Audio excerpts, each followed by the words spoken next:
Guys, you're going to survive. You need to see the story. Mm-hmm. Mm-hmm. Got to see through. Mm-hmm. Okay.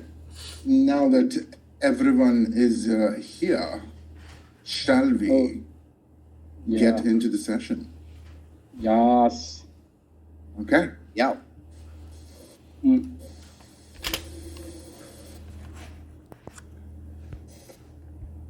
So, technically, given that we kind of had a very bad, session 5 because of my little situation, I'm going to say that this is the actual session 5.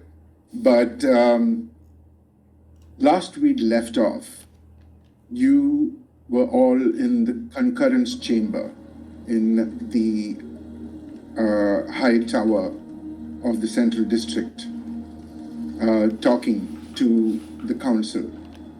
And you have given your debrief of what had happened in subsection 37 of the maintenance department. And you had learned a little more about the situation from the scans that Osiris Sparkdyne's POE device had taken of the area.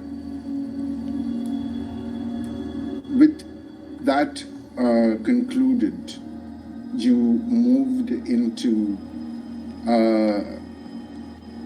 Osiris Sparkdyne, showing you in the imaging system, the intricate clockwork mirrors and lenses start moving and realign as another image pops up.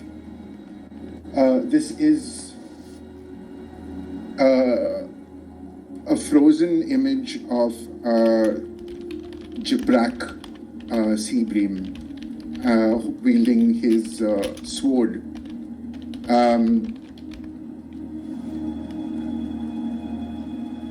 The rest of the High Council is also looking somewhat intently at this.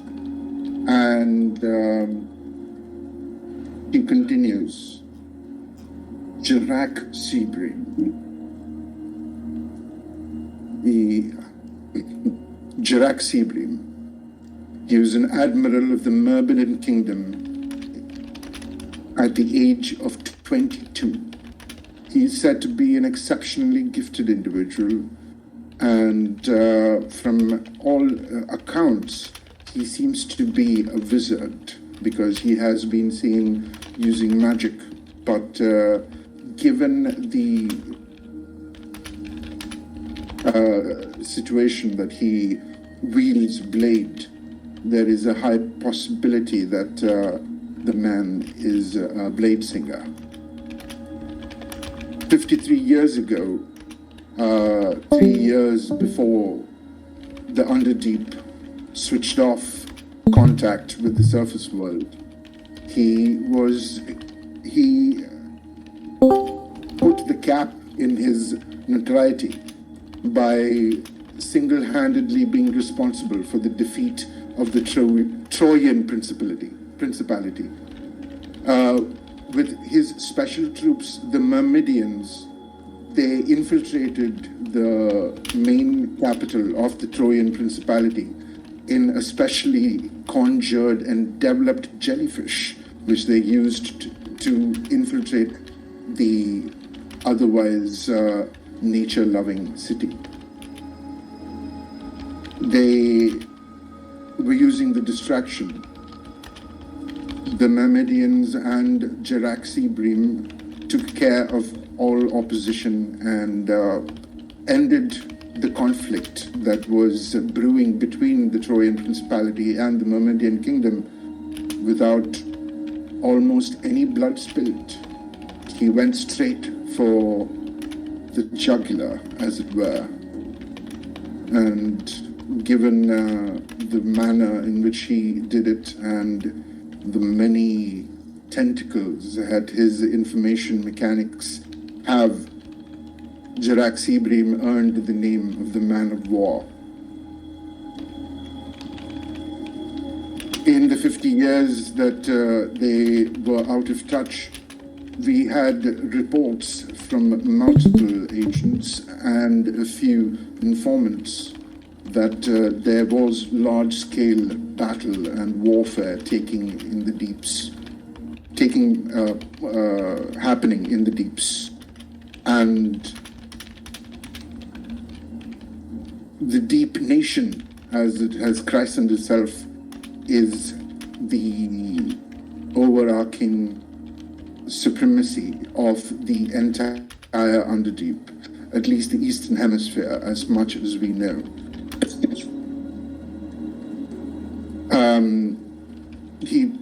She pauses and looks to the council and you. Any questions? What of the Western Hemisphere? Any news from that side? There has she kind of takes a little pause as the Dragonborn, the Golden Paragon, the Golden Wall, the leader, one of the leaders of the High Council, stands, talks instead. Mbalan Marcus. He speaks. There has been absolutely no word from the West. All attempts to go over the spine or even attempts to perceive into the West from the spine's cities are rebuffed.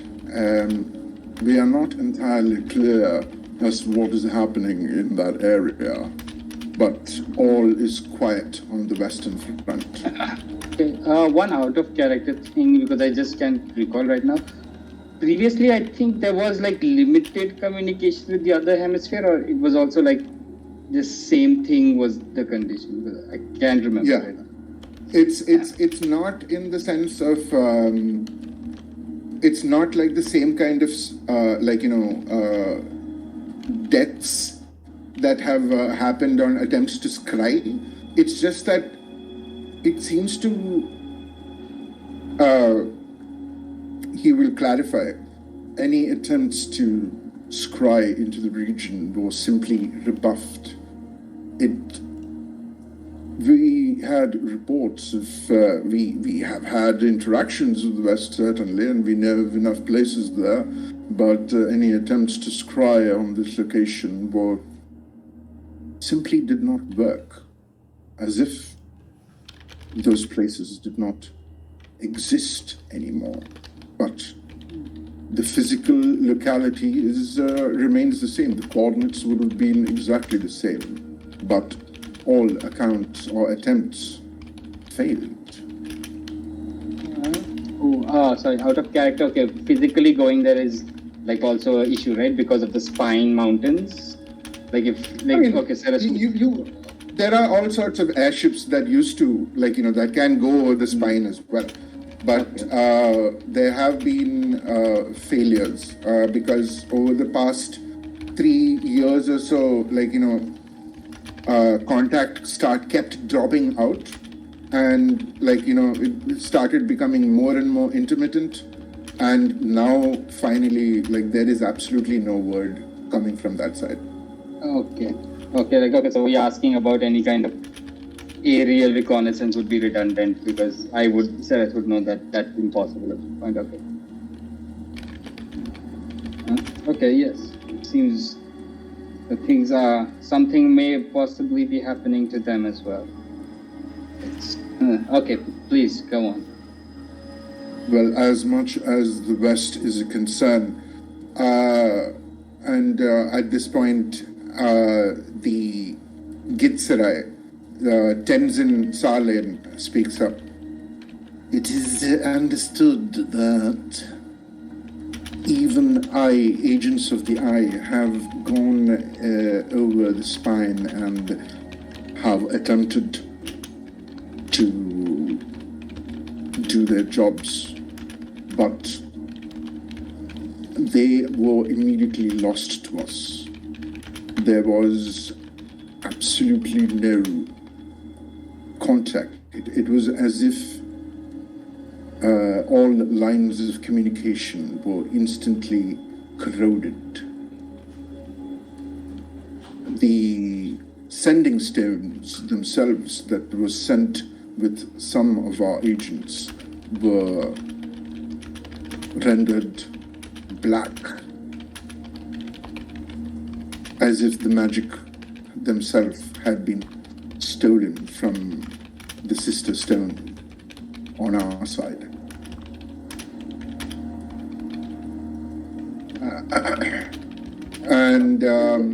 Sorry, go ahead.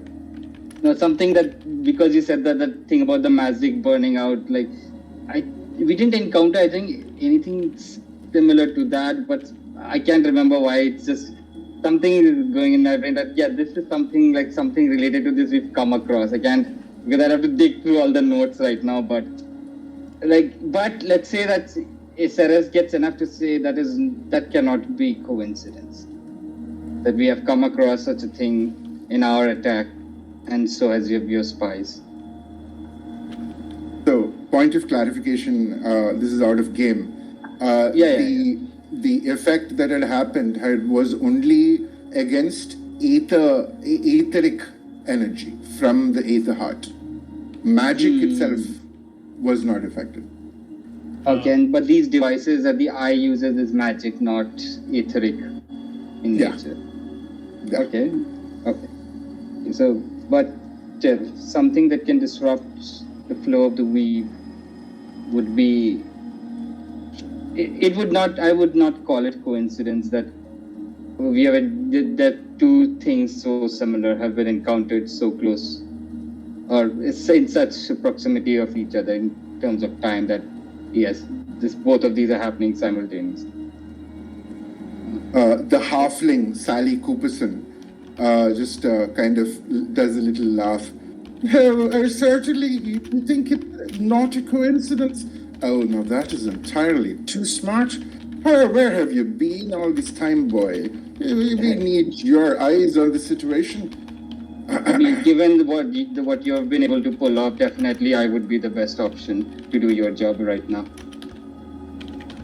She just You want to get into this, ma'am? I would not want to get into this. She just smiles and starts picking her fingernails with the dagger that she was playing with.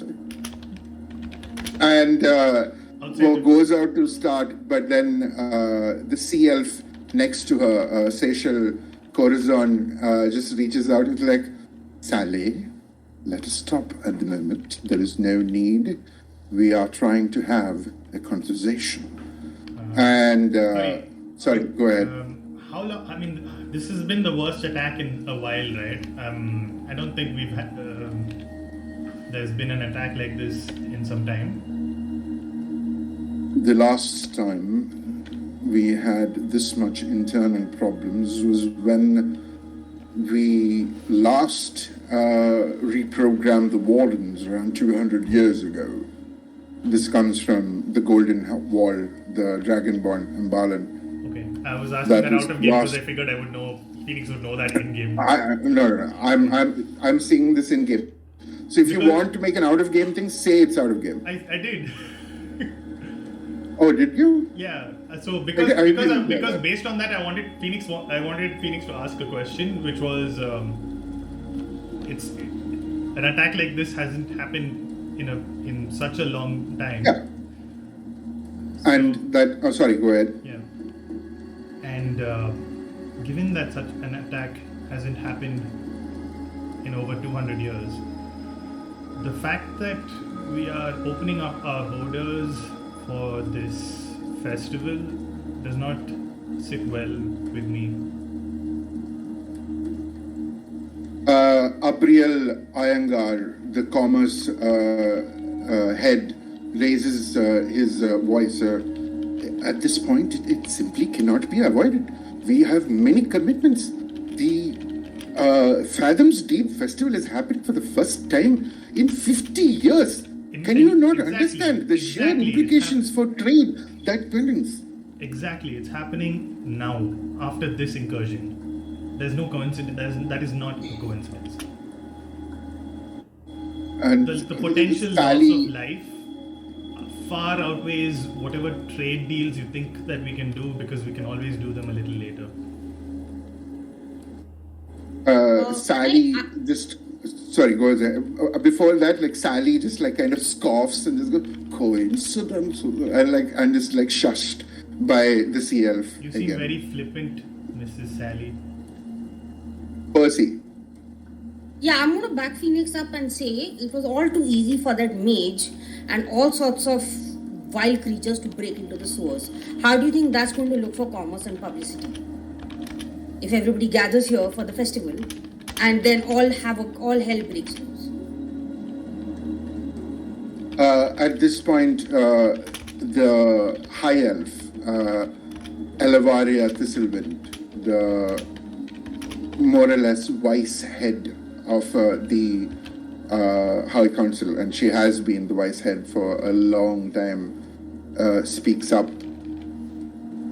It is unfortunate in this time that we cannot postpone the festival. As we have gotten word, there will be a resurgence of trade and relations with the Underdeep once the festival is concluded. We are entering a new age of our times. Let us open the chapter properly. What if this is a feint?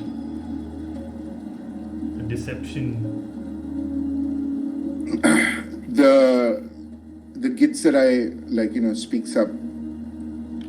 This is entirely possible, but our eyes most of our eyes are out and about, working to ensure that we have all the information that we need. But it is of prime importance that this continues. The word of the festival happening has gone to other cities, Meranel and Bilondon in particular. They are all have been informed of this event, and they are already on their way. If we are to stop them, there will be massive loss of reputation and credibility in terms of Atlantis' reputation. And What Step about on the up gods? just a little bit forward. sorry, go ahead. First, Vaz. So I step on forward weakly, holding onto my staff, saying, if I may, it might be an opportune situation more so than we expect. If we pursue the festival as nonchalantly as possible while maintaining a degree of security, it might be a show of strength that even in the face of such adversity and such invasion, we're able to carry on. It might make those who choose to attack us second guess the size of our forces and the size of the strength that we have at hand. So it might be advantageous to push forward. I disagree. And Is the And telepathic bond active? Yeah, we did on the plane. I'm just like, Okay. what are you saying to? Yeah. Same.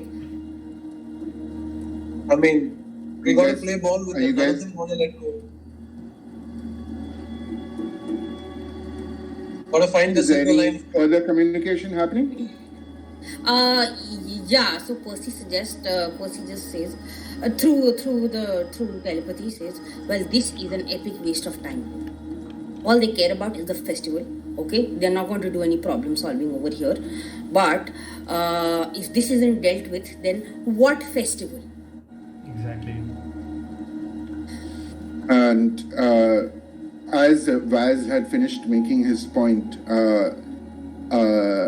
Elvaria stands up this time, and that is our intention. We must ensure that everything goes well, but of course, our highest concern is the safety of all the lives on board Atlantis. That will never change. But in that same breath, we cannot avoid this situation. The tides have brought what they will, and we cannot choose to ignore what washes up on our shores. The deep nation has emerged, and we are entering a new point of history where the entirety of the underdeep is united and the surface is not. And at that same time, Who's saying that? Sorry? Who said that? Oh, Elevaria, the high elf. Okay. And then Abriel continues, and that is what we are doing. We will ensure that everything goes smoothly, and it is of prime concern and importance that we stay true to our goals. Yep. And at that point, is there anything else? If we are to go forward with this, then we will definitely need to beef up our security. What's the plan to get more boots on the ground? Well, that is part of what we've been doing.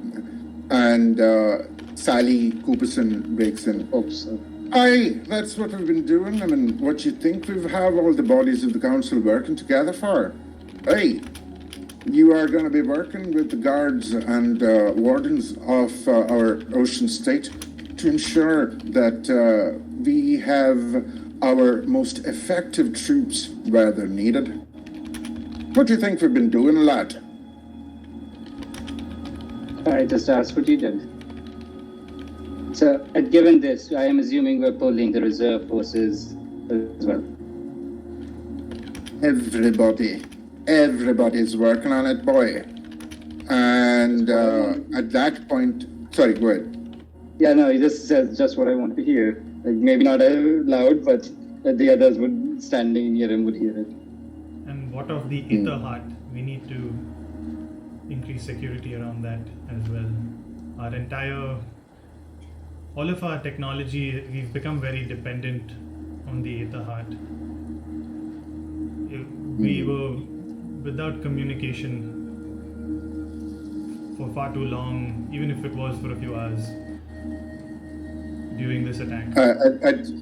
At this point, you see the Loxodon, who was very disgruntled at the start, just continued. That is the plan. This is an outrage. The Aether Heart is being affected. We must protect it. I have petitioned for my guards to protect the Aether Heart and the Direction Chamber. We are going to make sure that this does not happen again. We have put out word that any interruption on the etheric scale must be reported immediately to the council itself. We will have control of this.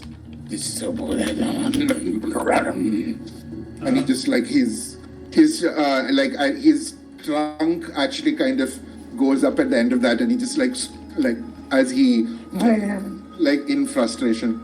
Outside of game, what did he just say? The Direction Chamber? The Direction Chamber, yes. Do we know what that is? It's essentially the routing room for the Aether Heart, where a lot of the power, distribution channels, etc. Most of the controls, the primary controls, are located.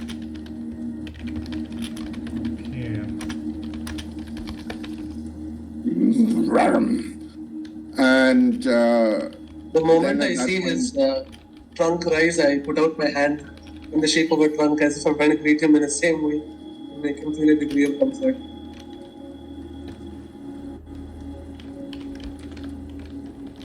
in a weird kind of like, yeah. Give me a charisma check, a straight charisma check. On it, yes.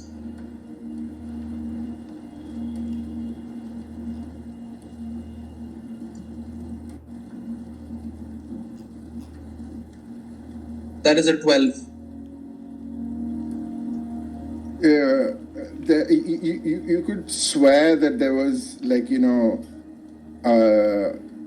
there was a very low pow, pow, pow, like sound that comes from like, some mechanism in the clockwork situation that is happening above you. It comes across the telepathic channel because all of us take a collective On sigh. point. Yeah. Collective team L. What did he do? He's like, like patting the oh god. It's like, And you notice that like all of the council like very pointedly ignore it. Like, and that leading to Tenzin, the Gidzerai, if we are done with the current foolishness, we have one last report to say from the eyes. A couple of our heliostats have seen a number of envoy ships embarking in travel between Mirenel and Bilendon. Mirenel and Bilendon being two of the other great four ocean states of the Eastern Hemisphere.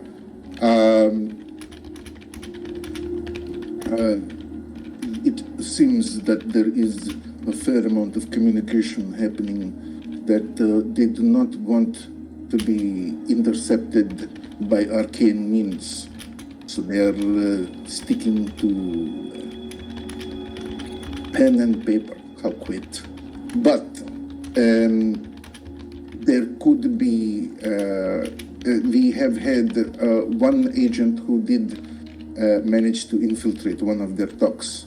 Mirenal and Bilendon are now aligned and are moving to make one ocean state, joining the two cities as one.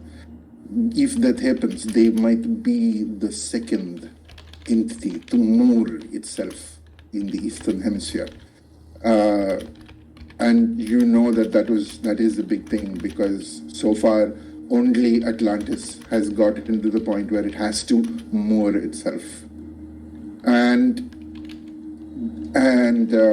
Abrial kind of that is very bad. Oh no. This is going to be an issue because Mirenel are almost close to us in terms of mage tech, and Bilendon are some of the greatest traders. And I mean, given that we have not been actively on the trade routes for a long time now, Mirenel's fleet is a little more equipped for active commerce and battle. We have not had to move for 200 years. That is a bit of a problem. The High Elf Elvaria, that is concerning, but please remember that we are still Atlantis. We are the guiding light of the Eastern Hemisphere, and we shall remain so. Even if the two do join, they are still making one entity. If you take two grapes together and turn them into one, they're still one big grape, still easily squished. And she like smiles to the rest of the people. And the Mbalan is listening intently, the Dragonborn. The Loxodon is very just he's going through notes and notes and notes. Osaya Sparkdine is looking at this like very intently as she taps her chin. Tenzin, the Gitsarai, just closes his eyes and goes back into like kind of a meditative state as Sally Cooperson just right. Well, that is indeed concerning. But given that I've just heard a little bit of intimation from one of my shadows, I have to leave. Well, play well, boys and girls. I need to head off. And she tips her hat, like, makes a motion of tipping her hat with the dagger and smiles at all of you, at all of the people in the room, and walks away from the table. It seems like, you would understand at that point as Imbalan stands up. At this point,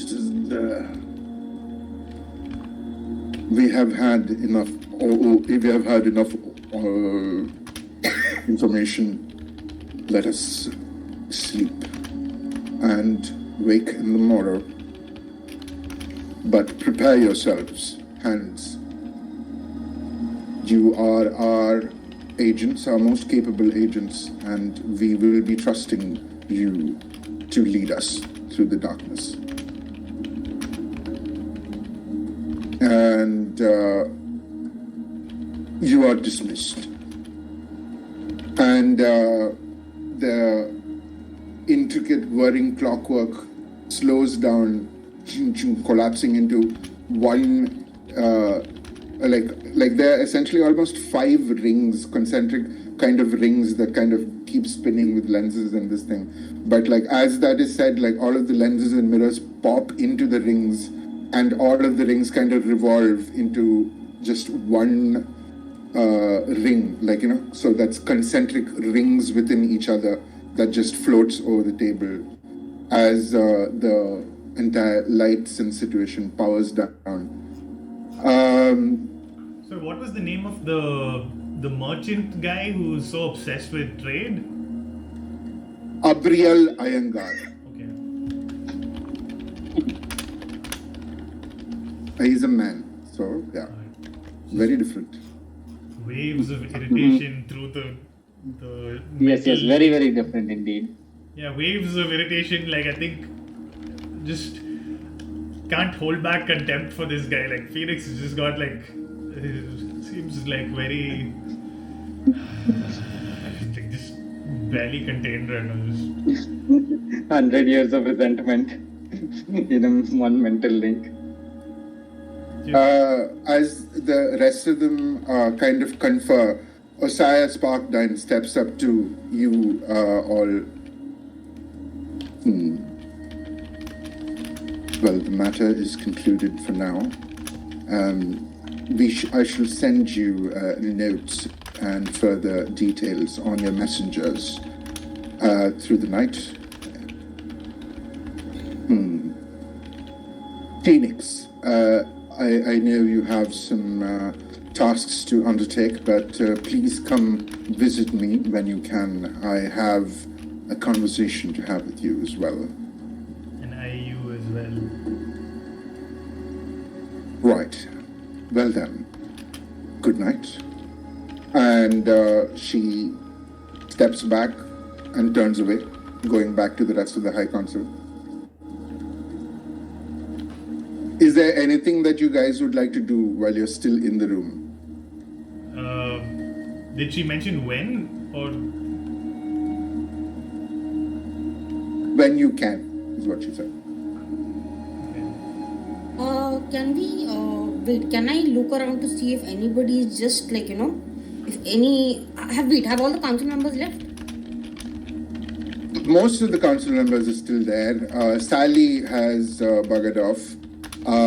The Loxodon, Lombard, Macedon, also back into his notes, has kind of just kind of walked a little away, and you noticed that there was almost a distracted kind of waving of hands and a little muttering as a teleport circle opens up in this thing at his feet, and he just steps forward and pops from the room. The rest of them are still at the table.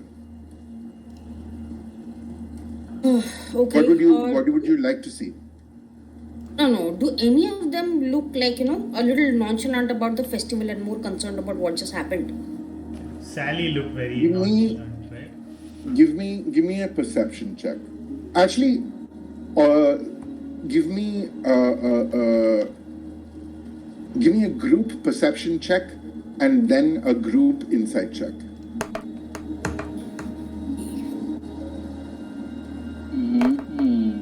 Nice. Very nice.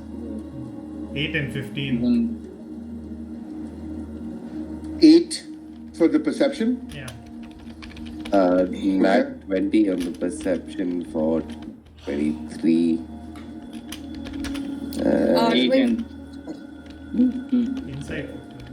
19 plus and 24 on the inside. Holy shit. Okay. I rolled a 19 and 20. 20. Holy shit. 21 perception, 20 insight. Percy? 28 perception, 8 on insight. 8 perception, 13 insight. Okay. Okay. Perception and 22 on insight. So say those numbers again. 10 on perception, 22 on insight.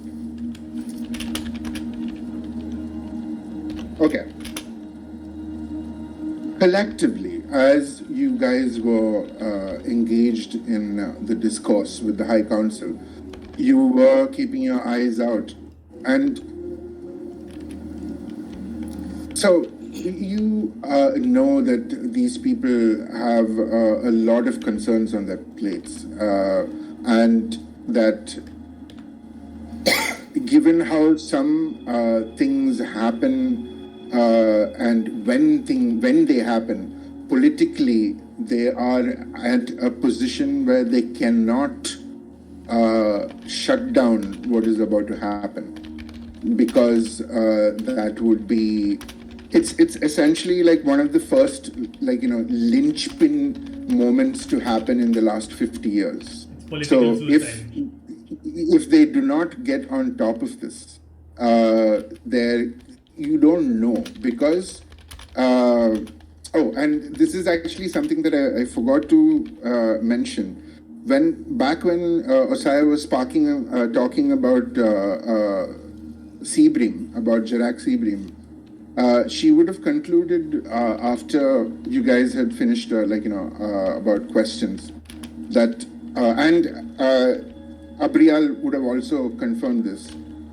The reason that the thing has to go forward is that the Deep Nation has said that this must occur for things to go forward between the surface and the underdeep. Right? So we're stuck. These have to go. These has to happen. And no matter how much some of them might not want it to happen, they are not in a position to just call it off, right?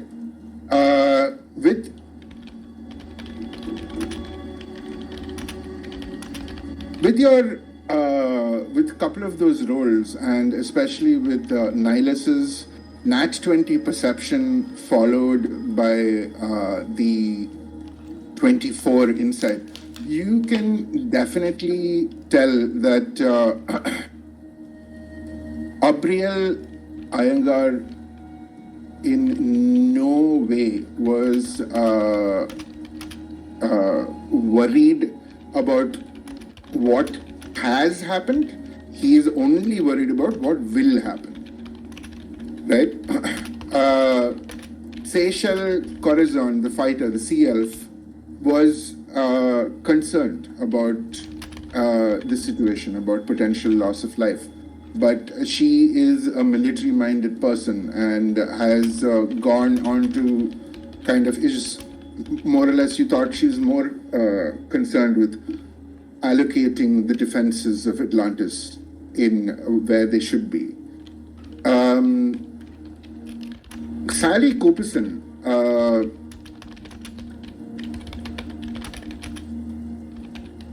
it's still hard to tell.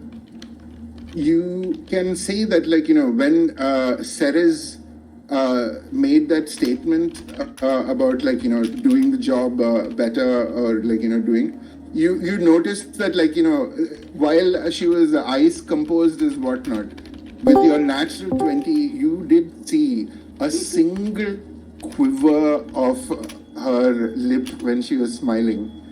She's made an but enemy. you definitely know that, like, she has eyes on Ceres Atlantis now.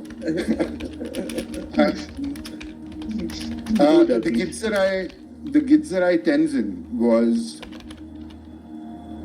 concerned. He was very concerned about everything, but he is still processing things because he was just, there's too much happening, right? Mbalan Morcus, the Dragonborn, the Golden Wall, has been protecting Atlantis for almost all of his, like, 800 years of life, and he has not wavered on any front.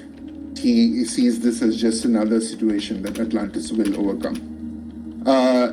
Elavaria Thistlewind, the vice leader, but like the oldest member of the High Council, was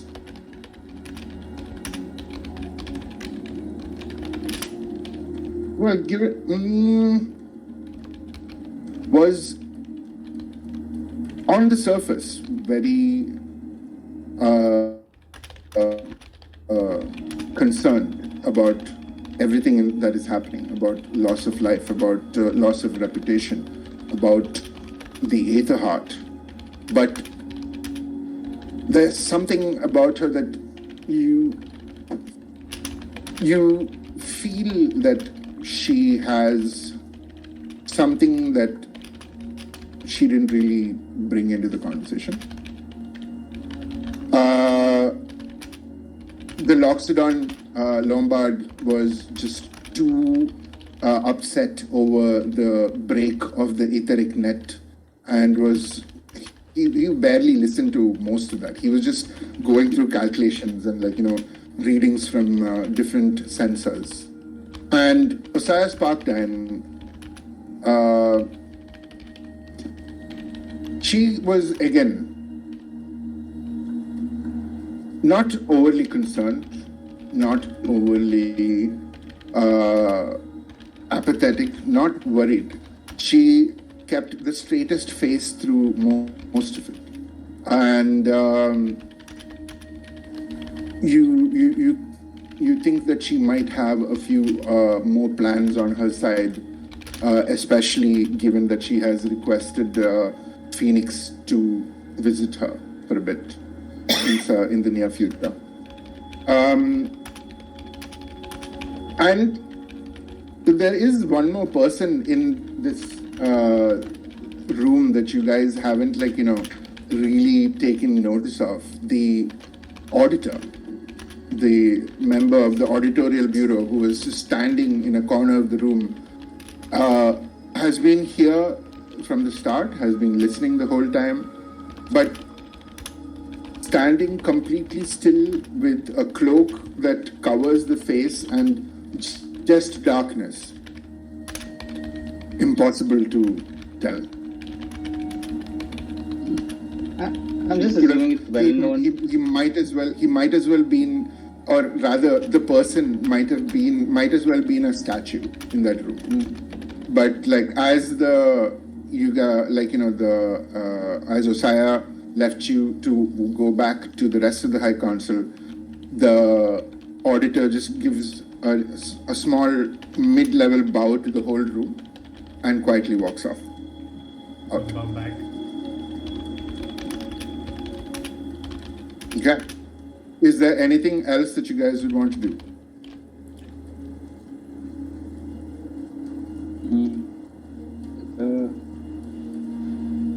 Does Rorin, the Hands leader know any of this? We were brought straight here, right? We haven't reported to him yet.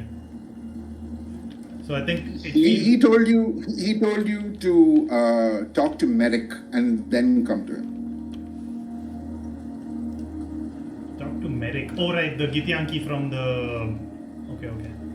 But would he need to be appraised of the situation first, or would we need to go do that first? I mean, you can, in essence, give a little, short note situation to him over your messenger, and that'll be fine. I don't think. Did they give us new telecommunication devices? Yeah. They did. Okay. With the latest ones that are capable of video calling, even. Ooh, new tech. Great. More dependency. What has ever gone wrong with depending too much on technology? I don't say that out loud. I'm just saying. This is not Phoenix. What can When I hear possibly the go word wrong? technology, I just look at Phoenix just like relying a lot on technology. Yes. Robot. But Also, I wish to what was inquire something with the rest of the people here. Actually, the rest of the people who are in telepathic link with the rest of our party. I just wish to inquire where it could be, like, just because out of curiosity, my character would be wondering where we could find information about the previous festival and whether it had any ritualistic significance or any fallout, which could be useful for what might happen this time. Because they didn't have because especially in my backstory, events have had a penchant of recurring, history repeating itself. So it might be prudent to investigate what happened in the last festival. Smart. Research. And I thought maybe Can Phoenix just had look into a his good memory idea. banks? Sorry?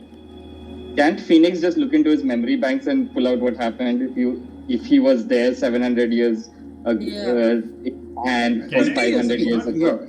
So he has been Last around for festival. about 150 years.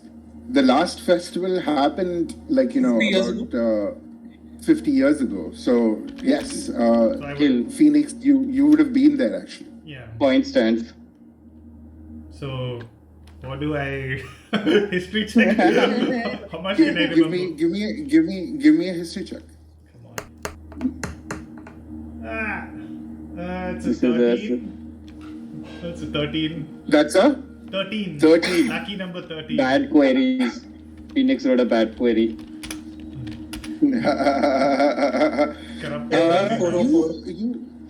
You remember the last Fathoms Deep festival as it has always been an important day, because that was when there was a complete freedom of travel and movement from the surface and to the deep. It is on the Fathom Deep's festivals that there is no surface and there is no underdeep. There is only the ocean. So it was supposed to.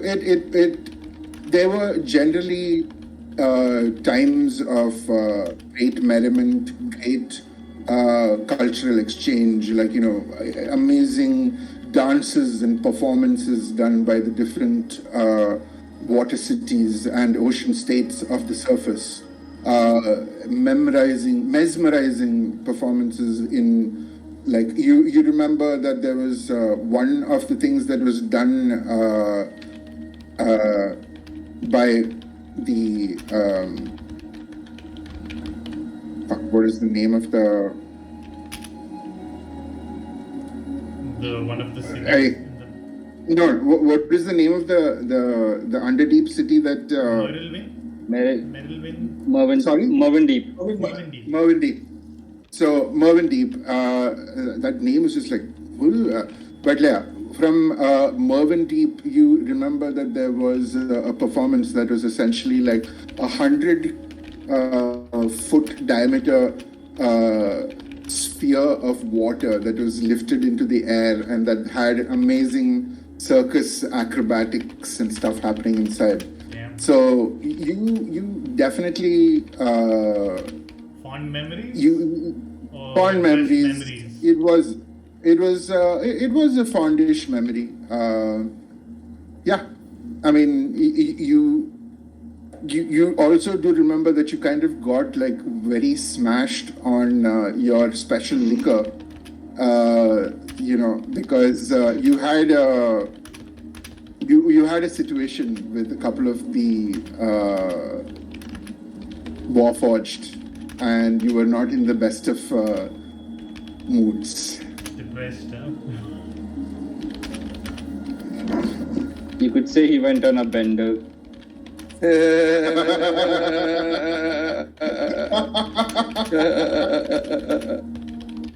Oh no. And is there does Atlantis have a very extended list of enemies? Everyone. Why? Never mind. We're at the top. It's everyone. Like, Never you like mind. there's like those other two cities getting together. It's kind of like you can see like they're like, we have to get together to be big enough to fight the big guy. I mean, it's a similar approach to how is Apple considered in our world? Like it's top tech. Everyone loves it. A lot of people hate it at the same time. Everyone wants it, but like a lot of people hate it. So very much like Atlantis is a metaphorical iPhone. That's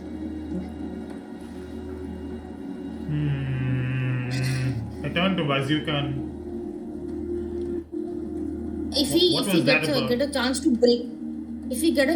to break away from this, Percy is going to take a more theological approach to this and look into omens of the Raven Queen and what leads up to warnings.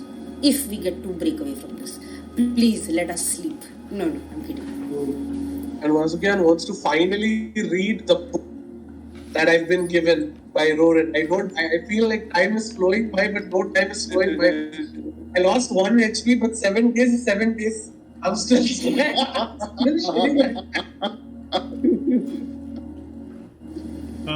Bazookan was encouraging that we go ahead with it, right?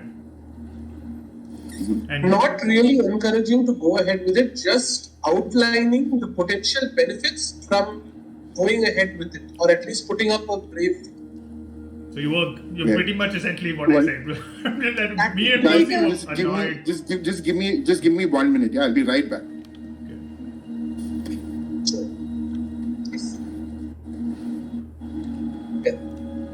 we have to. I like, guess now, the same as what you said. Fair. Yeah, traitor. Traitor?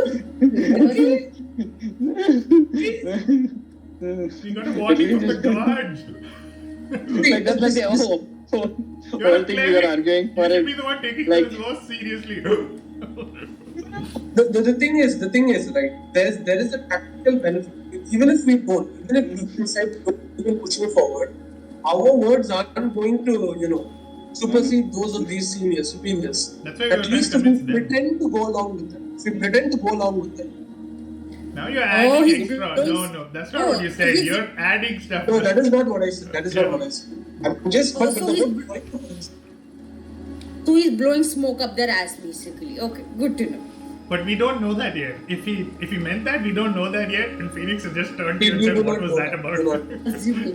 But the point is, I just felt like at that point in time, I felt there was a tension coming ahead, and I had to say something Right, and you I feel increased the that tension. I think.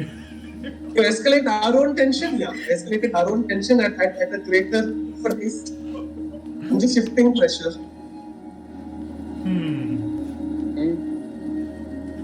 So, are you guys done in the concurrence chamber? Are you exiting? What's the situation? Yeah. Yes, please. Yeah. as all of you step out and conversing over your telepathic bond as you walk down, you are moving towards the exit stage, where, like, there are multiple balconies over the high tower where different craft will come and, like, deposit information, people, goods, who knows, right? Like, there are so many things. But as you are heading towards one of these rooms, you hear, like, and you're moving through, this is essentially, like, deep in the offices of, the High Council. As you are making your way towards the exit, you just hear a strangled kind of, "No, please don't do this, please," as one of the doors in this corridor opens, and you see an auditor walking out very calmly, hands in, like, in their robes, and just walking out as this almost frenzied man in very, he's wearing the clerk robes of the High Council, as he's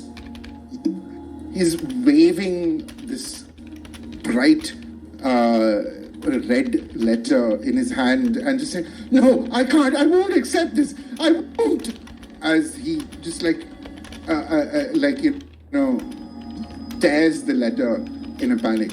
And you guys all know what this is. The red letter is, there are official terms for it, but it is unaffectionately referred to as the last notice. What happens when someone is found to not be effective enough for the effectocracy of Atlantis? I think Phoenix just stops in his tracks for a second when he spots that. And you see, as soon as the Ripper's letter was ripped and, like, thrown to the ground, you see this. The auditor just turns around very quietly and looks down at the letter and looks up. Yes, well, in the occurrence of a refusal, this has now sadly become slightly more public. And he calls out disembarkation protocol, guards required immediately. And I don't think that will be necessary, and I'll like kind of move in front of them and try and drag the guy and give him a hug, saying, "My man, you'll be okay, don't worry. Maybe this is not the place for you." I've been here all my life. I've been working. My numbers are still there. I mean, they're not as good as some of the others, but I've been working. And that is stopped by the auditor, who just goes, "Clerk Nob Wilson, you have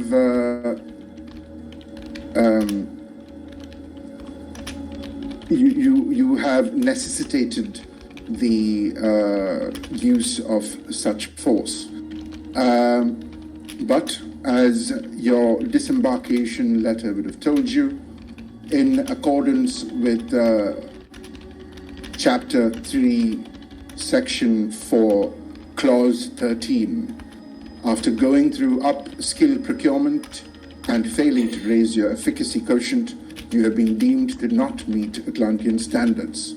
Therefore, you are to be given your deboarding package immediately. We thank you for your interest and dedication." And as he says that, you see that, like, a couple of guards have come up, running up, and they see what is happening. They see the chap held by you, and they come up to you and, like, "Sir, please release the man. We have to take him away." Yeah, he'll go peacefully, don't worry. And I'm trying to kind of calm him down and give him the message. Do I know what's there in the package when they like let them go? What do they It's essentially like firing letter with a bit of a severance pay. Like usually what happens when a last notice is delivered is that the person and or family members associated with the situation are all very quickly made to collect their belongings and are given a boat / vessel and a healthy package of money and told to leave. Can I message Ja and tell him if you can pick up that letter when no one's looking? He's kind of tore the paper, right? He tore it. It's in two halves. Yeah, it's in two halves and thrown on the floor. Okay, I'm gonna pick up the two halves and put it in his pocket.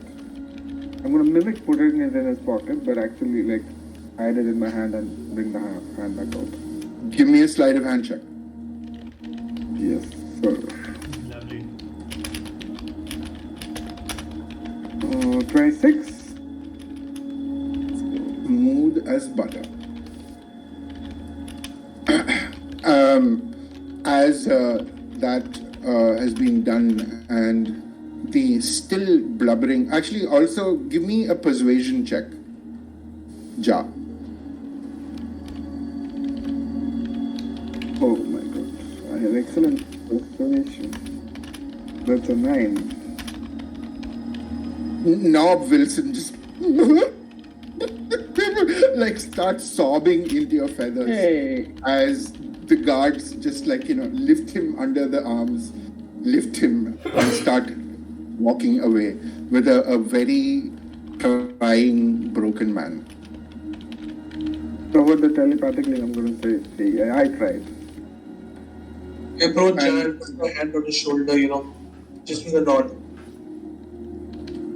And the auditor turns to you, we apologize that you forced to witness such unpleasantness. The auditorial bureau understands that these things are best done privately, but unfortunately, some of our deliveries don't go as planned. You didn't have to manhandle him like this. His life has basically come to an end. That is the efficacy charter. That is what the auditorial bureau does, ma'am.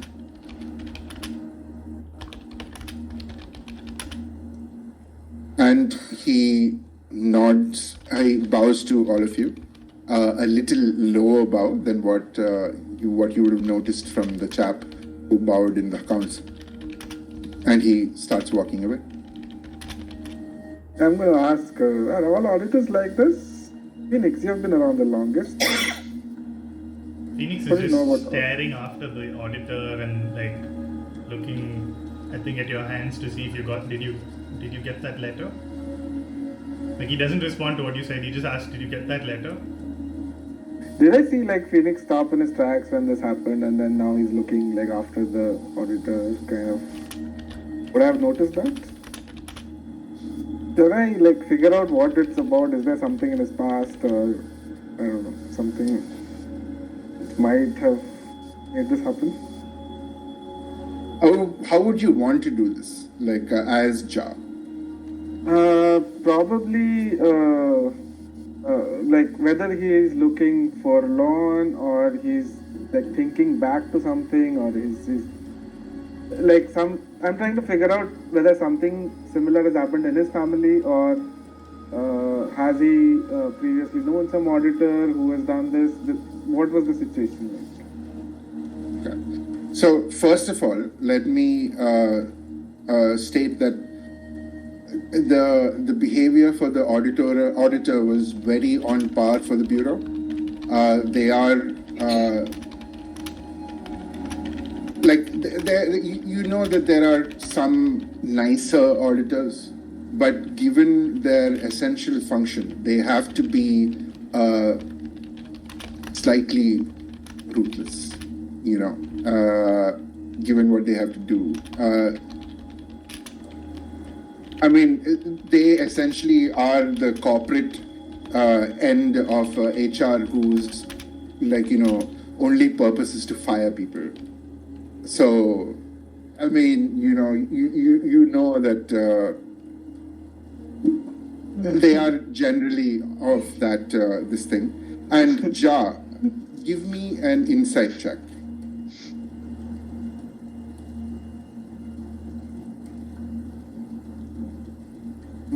That's a 7.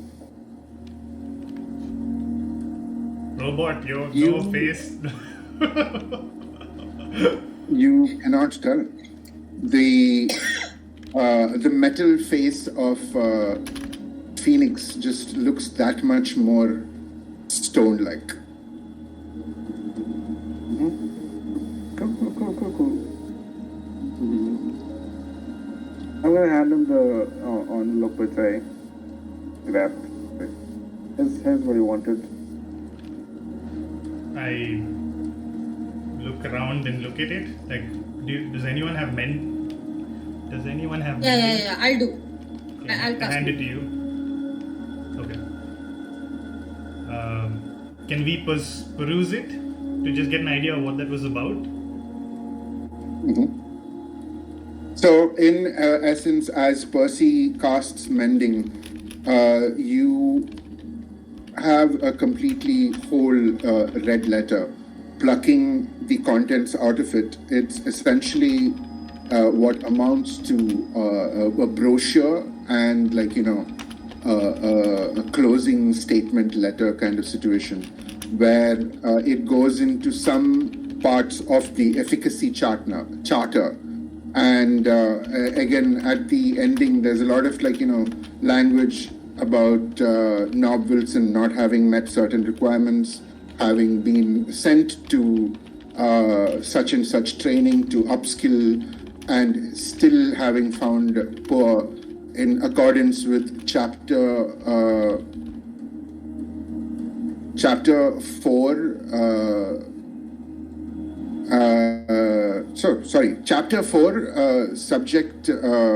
Sorry, what did I say? Chapter 3, Section 4, Clause 14 is what you said. Chapter 3, yes, Chapter 3, Section 4, Clause 13. After going through upskill procurement and failing to raise your efficacy quotient, you have been deemed to not meet Atlantean standards.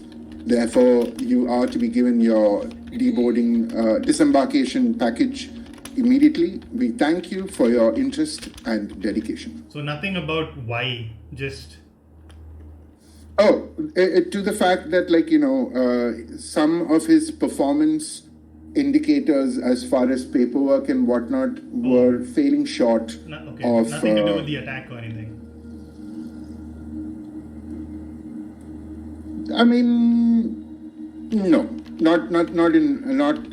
nothing to do with the attack. The second Phoenix realizes that, he just chucks it and starts walking. I don't care about this poor man's life. No, that was it. It wasn't. You can No think- actionable you can think what you content. want. Yeah, you can think what you Moving want. along.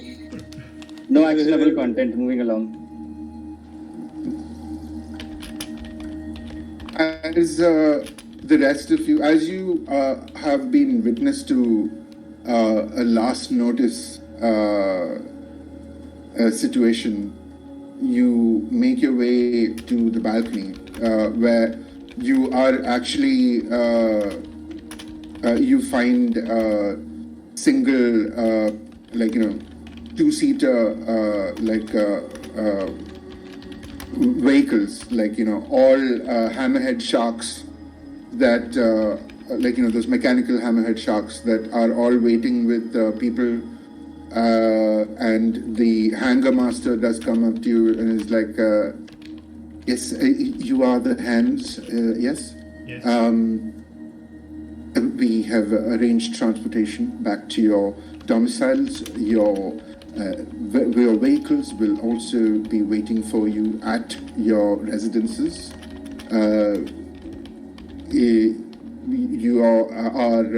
drivers are for your are at your disposal for the night, and please tell them where they need to go. And he just gives you a deep bow and walks off. So it's the end of the As night. you are led to the 6 sharks that are now waiting to take you to your homes.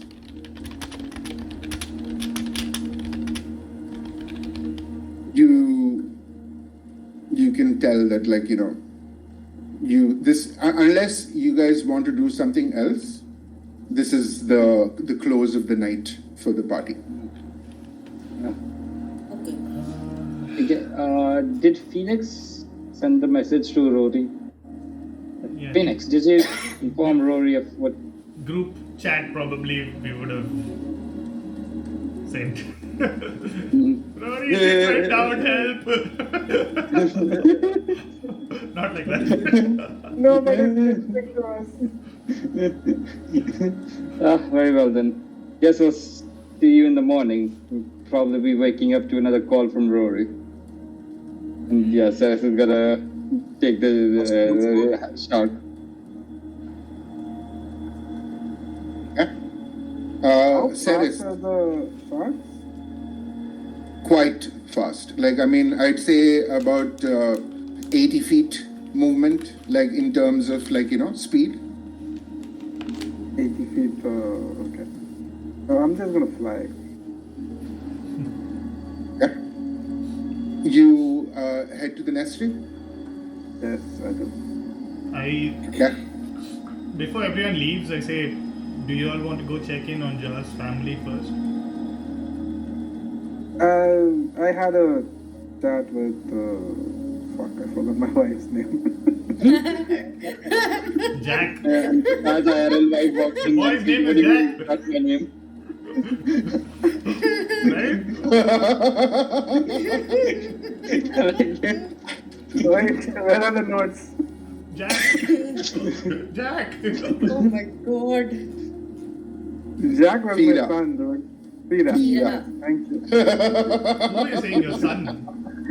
You said your son. Yeah, I'm gonna say I spoke to Fira. Oh, okay. They seem to be doing fine. Anyway, I'm going there. I'll be. If I need you guys, I'm definitely gonna call you guys. You guys carry on, have some rest.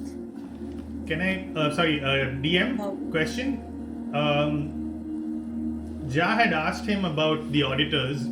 Like, has Phoenix seen that happen before? And that's All of you have definitely seen, like, it's not like a daily situation. It's not something that happens even, like, you know, weekly. It's not like the auditorial bureau has a quotient that they need to meet of arrests. But you all of you have at one point at least seen one of these situations happen. Some people take it quietly, some people protest, some people make other steps necessary.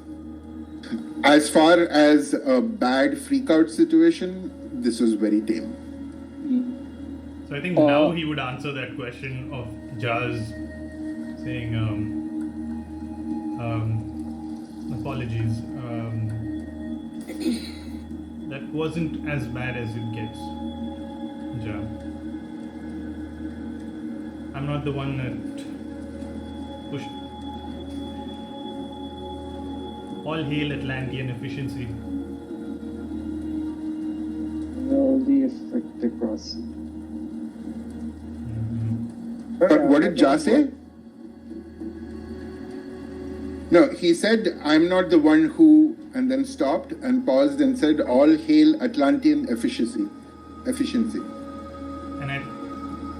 you might have heard a hint of mockery, I don't know. I mean, at that point, it's like just context, yes. Ja is extremely surprised.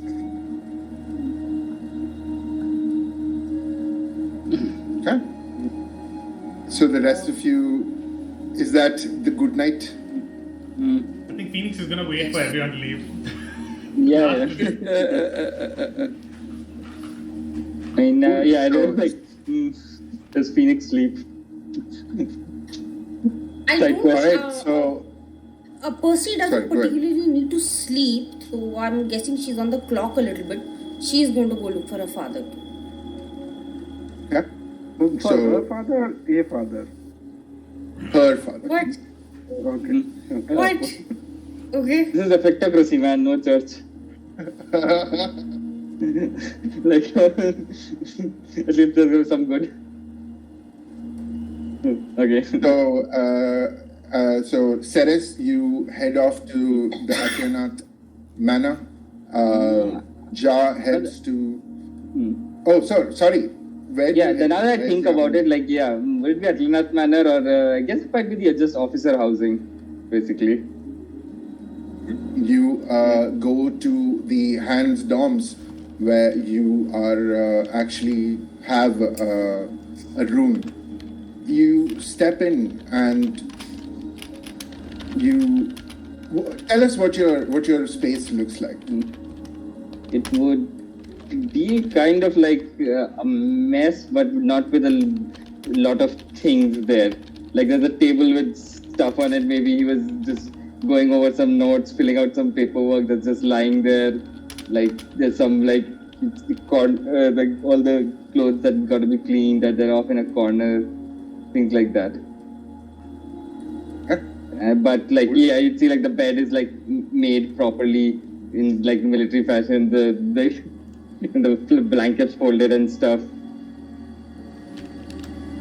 Do you have do you have a specific arrangement for your tridents, or like a place where you keep them? Yeah, there'd be like a rack kind of thing on the side, like a basic weapon rack kind of thing. It's like a very functional, let's say, house, living space that he's using it that way. There's some things, small things, like a few family photos, a few photos of him with the crew and the team, like some things from some expedition he had been on, but more like that than any kind of like very personal adornments. Okay. You consider the day that you've had, the information that you've received, and the godly visitation that you were blessed with, and you go to sleep. Ja, you fly back to the nestry. What's going through Ja's head as he heads home?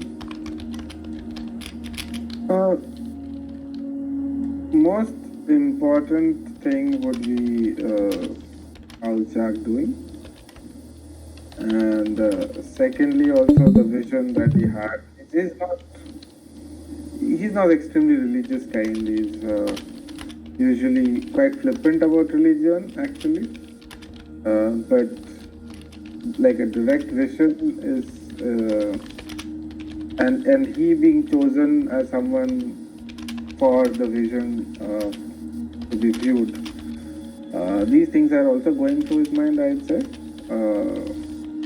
Security of the city, not as much a priority for us at the moment, I'd say. You fly through the night and reach the nestry, coming to land in your balcony. Coming up to the house, you notice that most of the lights are switched off, though the light in the living room that attaches to the balcony is on.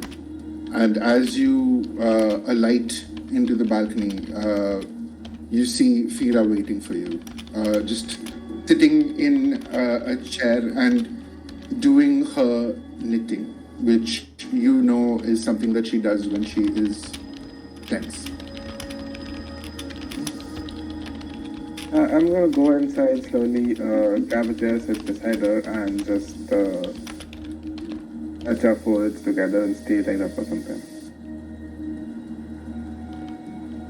When you open the door to this thing, she would have seen you, and immediately puts down the needles and the thread, very calmly just walks up to you, just hugs you deeply, pressing forehead against yours, and mumbles into your ear, Jack is fine. He and our daughter-in-law are in his room. They're sleeping. Jill is... she was bouncing off the walls a little while ago. She's just met her idol.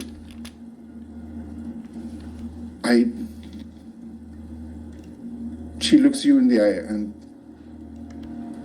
Are you all right, darling? Are you alright? I'm fine. I will be. Now that you're back home. Me too. I'm alright. Now that I'm back home. He gives you a peck on the cheek, and It's a literal She- peck with an aracocra. and which is why I had a specific word in use for that moment. And she leads you to your bedroom, and you cuddle with your wife, and you go to bed. Percy. Sorry, go ahead. No, I was just gonna say, first I take off my great axe, my rapier, my armor. It's a lot of things I have. She helps you do this, and it's a very silent moment kind of situation, because she has done this before, and she continues to she hopes to continue doing it in the future. So it's a very quiet moment where she helps you prepare, and then you both go to sleep. Damn, that was a nice scene with the music. Percy, where does Percy live? You said no, the astral district. The astral district. You fly over into the western. No, sorry. 1 second. I just need to go to my notes. Sorry. Give me a second. Notes. So while you're Go doing ahead. that, Percy has this nagging feeling that things never work out according to plan where she's concerned. Okay, so now she's a little worried that her parents have dropped this bomb and have now gone missing. At least they're incommunicado. That is, So you're concerned. Okay. yeah, it's a concern. Flying through the night towards the astral quarter in the eastern quadrant.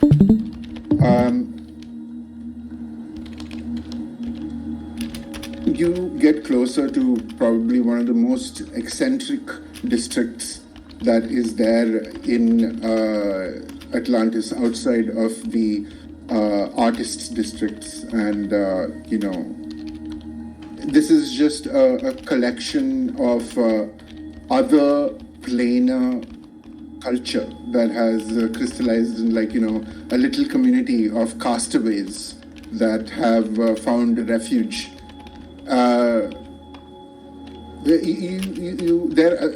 The astral quarter is it's not extremely large. It's not small either. A lot of the space, though, is taken up by. You see the remains. Actually, it's not remains. It's a little complicated to go into it. You see lights shining through some of the windows and some of the doors, but you see the stone of Ceres, the Githyanki mother ship that led the Gith fleet armada into Edredin's plane, and the Stone of Ceres is the vessel that crashed into Atlantis. And 200 years ago, they still haven't entirely brought it out or brought it back to completely functional condition, because a significant portion of the helm of the vessel, helm, is buried into the city a little bit. But you make your way to the Haddock house. There are lights in a few of the lanterns, or the mage lights are on, because there is an extensive kind of garden that is attached to your house as well. So it's a very nice kind of situation. In the center, like you, while going off, like, while flying up, you do see your mother going into her little shrine to the Raven Queen that she has in the garden. And she catches your eye actually as you come in, and she just closes the door behind her. And you generally know that once your mother is in there, she does not like to be disturbed. Yeah. Okay. Fine. I kind of walk in. Is Yorin around? Yorin is pacing the entrance foray and just looks quite worried. Okay. I walk up to him and I said, okay, we need to talk. Percy. And he just does kind of give you a quick hug. Yes. Percy's like, not now. This can wait. So after all was okay, came face to face with this mage who kind of who blocked out our communicators, and then we fought some blood elementals, fought some jewels, and then we came face to face with this aboleth powered by a crystal. Oh wait, we fought some assassins as well. Okay. Now after all was said and done, she quickly drops a side note to brag. Oh, by the way, I killed the aboleth. Okay, and when she's done with that, she said that she recounts what went down with the council, and then says they are not taking this seriously. Okay, and we really need to study the omens or whatever this warning implicates. Your mother has entered her own contemplation.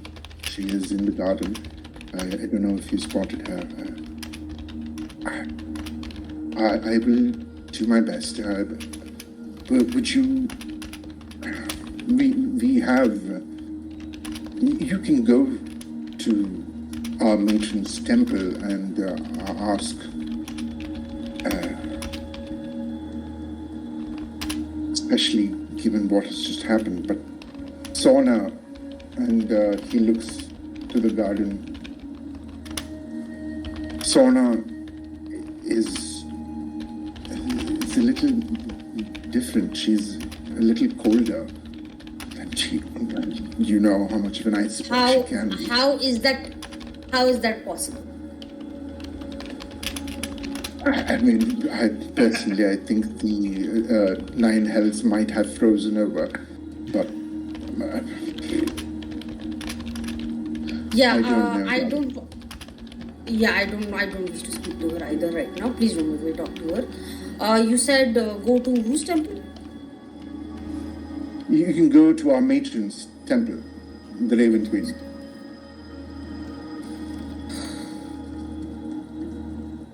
Right now.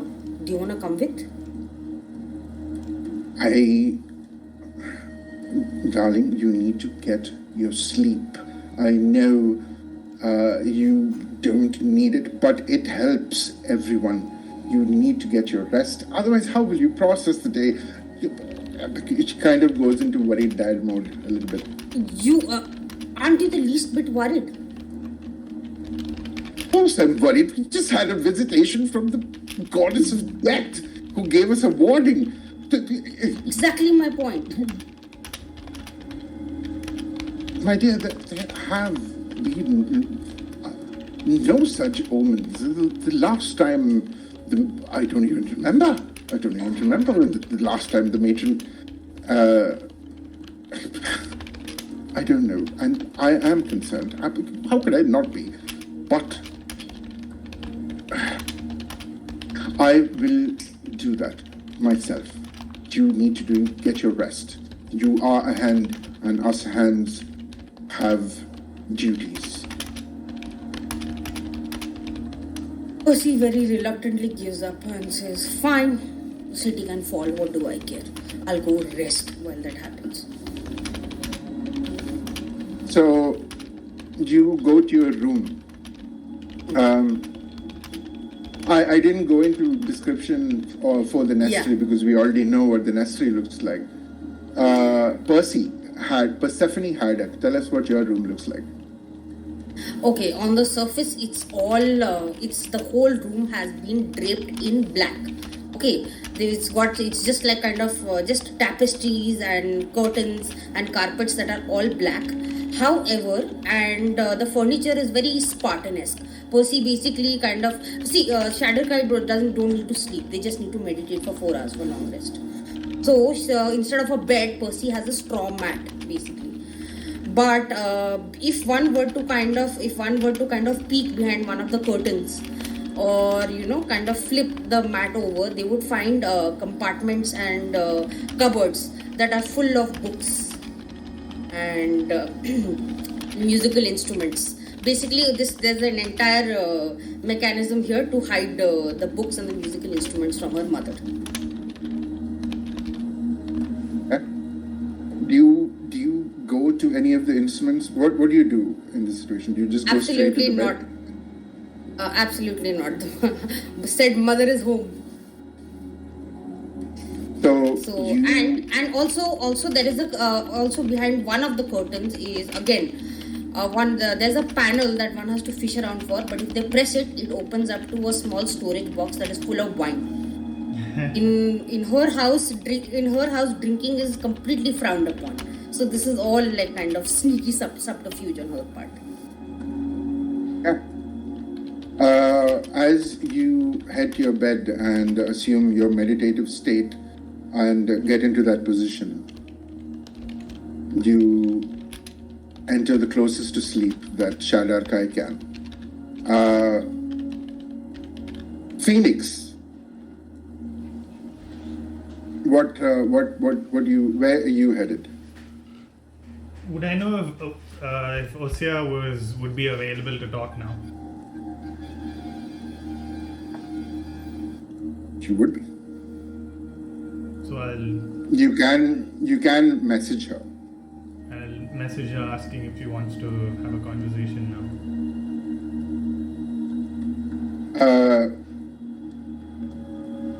You get a very quick reply back on your communicator. Appreciate enthusiasm. Have other things to take care of at the moment. If free, visit me tomorrow. If not, the next moment you can. I just sent an okay. Okay. Phoenix. I imagine Phoenix has where does he stay? He's got like a place assigned to him, maybe in the hands quarters you have. So Phoenix's house or whatever, when he enters, there's a library full of books. There's a huge amount of books scattered everywhere, but very properly kept, like a wizard's library. No pictures, sparse walls, empty of any signs of anything, no food. He did not prepare his teleportation spell today, otherwise he would have just teleported back home. He goes to the chair that he sits on every day, every night, and he casts. He prepares this spell for the first time. I think he's been working on it for a while, and since it's only visual, he probably straps himself in, like ties himself to the chair with some contraption he's made, and casts Contact Other Plane. Okay. So this spell allows him to mentally contact a demigod and ask, but he has to first roll an DC 15 intelligence saving throw, or his mind breaks. Until he sleeps. So I'll go ahead and roll that now. Let's go. Can a robot sleep? We'll find out first if he gets to sleep. What is it? DC 15 intelligence saving throw. Okay, my saving throw is a +10. I fail. I can see the DM muttering fail. I just said this. So the DC was 15. I'll just share this. Oh god. I'll just share this screenshot. It's either oh god, yes. Yes. Oh no. Drama. Oh no. Drama happens now. Oh shit, I should have some popcorn. Fuck. You take a 5-minute break so I can go make some popcorn for this scene. Oh, fucking damn it. Oh, wait, please. Okay. I also take 66 psychic damage, by the way. You can roll. I take 66 psychic damage. You've just kind of potentially broken my campaign. Shh. Let me read this. I go insane until the next day. I think we need a minute for everyone to get their popcorn to this scene right now. Just for a day. Just a little something like I can just imagine. The moment if I live somewhere near Phoenix, I just open his door to be like, yo, I thought we could have a movie night or something. You don't and know I just where see I something flying at my head. He's close. I'm like, wow. Nobody knows where I live. He's like glittering and sparks are coming out. No, believe me, nobody knows where I live. Well, You have not been invited to Phoenix's house yet, and no one has asked. Wait, has Phoenix done this before? No, I just said he's trying this for the first time. It's a new spell that he has learnt it. It's a 5th level spell, but I'm just role playing that he's doing this for the very first time because it was would you high role risk. play that your antivirus has expired? This is why he was asking Vazukan earlier if you had greater restoration.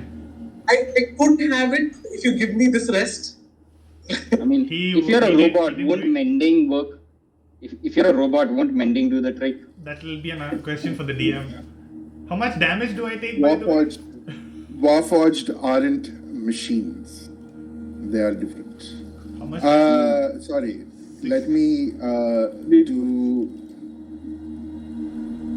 the 6. Let's kill Phoenix. There's no one here to stop him from the death saves. This 6 is not gonna kill him. Come. Okay. You have health, right? Yeah, I assume you have 20, 50, 60 points of health. We'll find out what the DM says. I know what myself 66 down. damage is. That's good. Okay.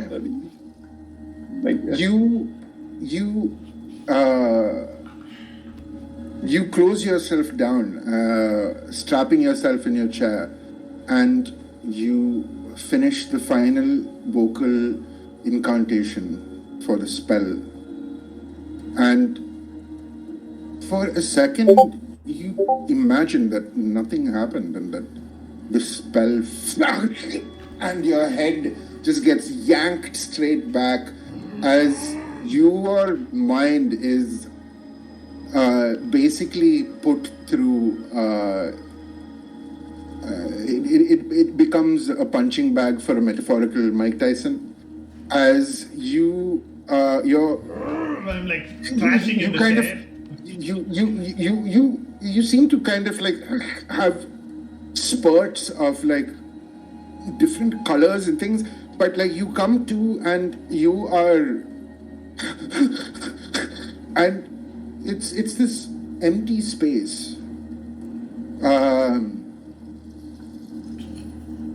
fully empty, but right in front of you, there is a incongruous oddity, because what appears to be a beach lounge chair is just floating in front of you with a little side table next to it.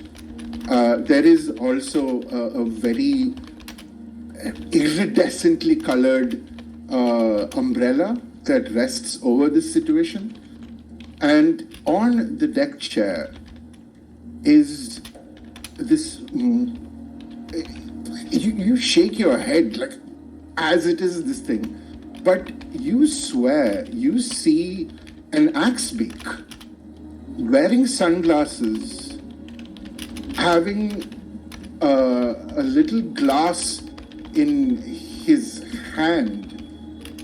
And he's just like, he was looking at you this whole time. But then, now that you've come here, the axe beak, you know what an axe beak is, right? It's Large. the It has a large. the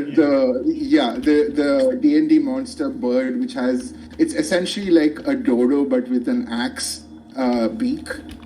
And the axe beak just like tilts its head and looks down over its sunglasses. Is like, well, what are you doing? This is not the time. You've gone beyond script. And he just leans forward and like hits you on your forehead. You take 26 points of psychic damage as you are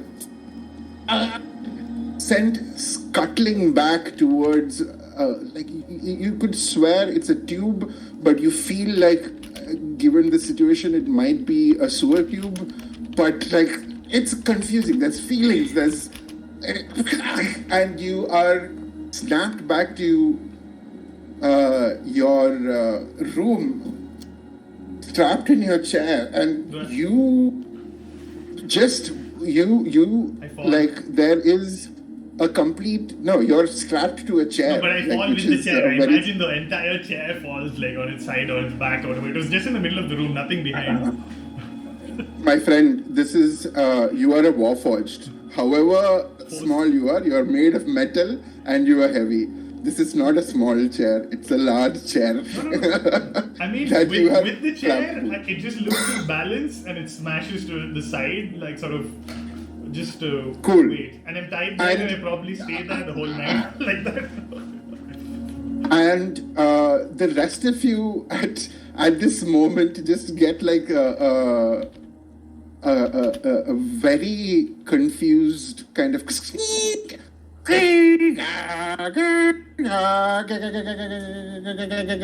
sound that comes from your psychic bond. Would I have shut that And I would have shut that off before, for sure. 100% would have cut that off. you did not tell me this. Damn. Okay. So Fair enough. Sorry, yes. Coulda, shoulda, coulda.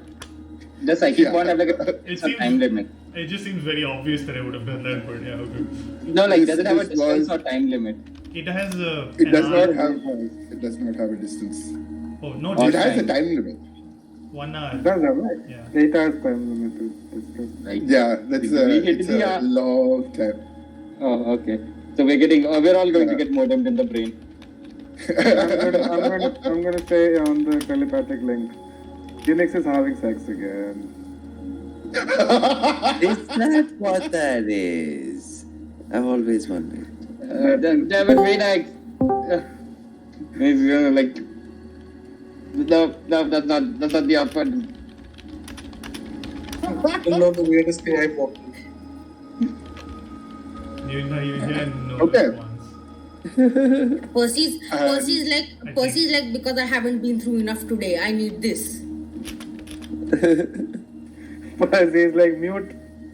Wait, timing. There is no mute button.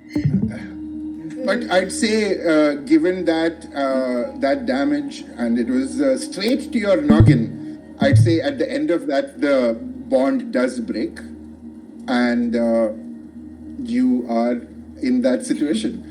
Bye, Phoenix, for now. That was some grand voice and shit. That was some And- grand voice and shit. If Adi gets with the... yes, you are definitely a fan of the ball match.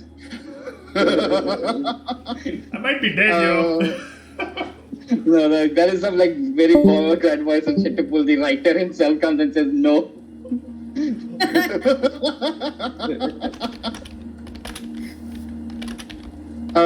Okay. Vaz, where are you headed? Well, I definitely, my home would be in the dorm area. I think that's what we had discussed. So, yeah, quite a simple home because I never I would have any larger upward or anything. Have you feel that? You're breaking up. Your voice is breaking up, yo. Okay. Just. Okay, so we can take a pause on him. Oh wait, No, I he's just back. He's needed back. one Cool. second. Just needed 1 second. Exactly. Cool. So, is it better now? Yeah. Better now? Yeah. Yeah. So my home would have a very not flint stones, but kind of like that. Very sticks and stones. Find whatever you can, make whatever you can. Handcrafted DIY, hippie-ish aesthetic. I don't know if you go for that, but something like that along those lines. And one thing that I did want to point out, I want to set up, or would have previously set up, a small shrine in my home, just like a tiny shrine with my deity over there, And also, definitely, I would keep like I don't have any pictures left or anything of the family that I've left behind that I once had. So all I could do when I come here, and every day I just get closer to forgetting. So I just took some paint and just with finger paint on the wall, drew what I could remember of my daughter who I lost at some point. I passed. So whenever I enter the house, I just say, "Good evening. I am back home. Hi everyone. It's been a long day." And then I just drop my bag and just fall right onto the floor with a very basic-ish carpet. And then just think about the day.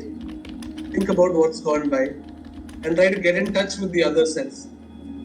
Touch base with my other mind. Okay. Yeah. Okay. Yeah. Okay. And you go to sleep. Nihilus. Yeah, I would definitely have like a place somewhere in the swanky part of town.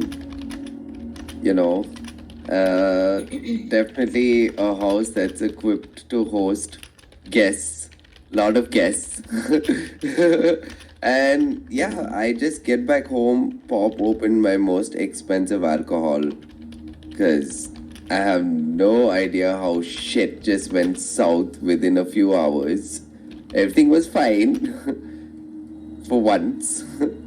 And yeah, it feels like my life is going like upside down again. So it's kind of unnerving. So I just down a bottle as much as I can and just hit the bed after that. Okay.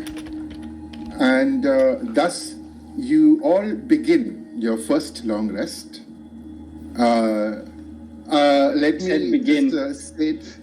Let me just say it, further clarify. You will end this long rest, and you don't have to worry about being on watch.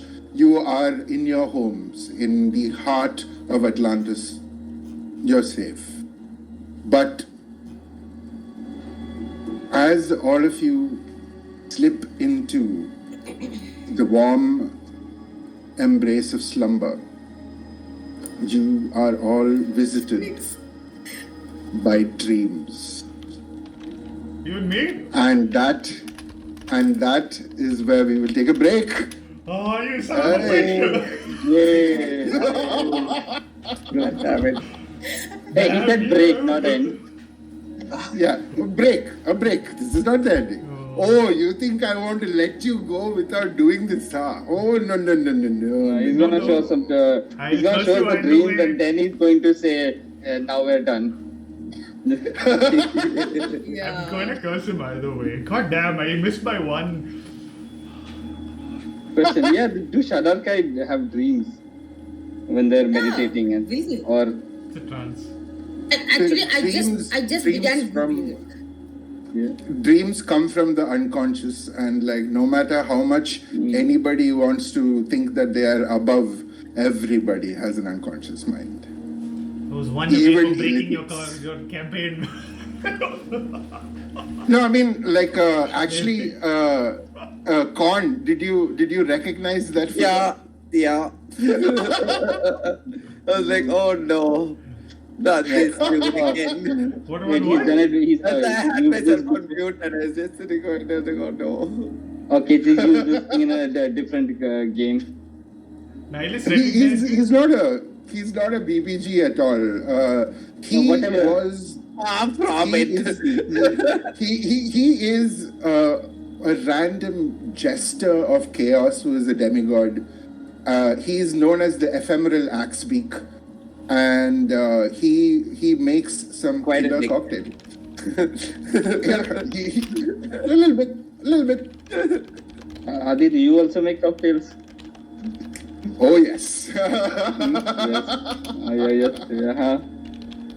I also like I also cry. I also laugh. I also hug. I do all these things. I'm a multifaceted person. Do you hang out in blank white spaces? Wait, that only happens to me? There we go. All right, I'll see you guys in 5 minutes. Yeah? Yeah. Yep. 12:35. Mm-hmm. Cool. See you guys in bed. Cool. Okay, sure. Yeah, yep. That happened. Oh,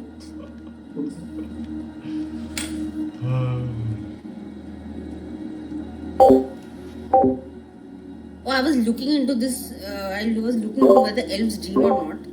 They're lucid sleepers. They can control their dreams. Okay.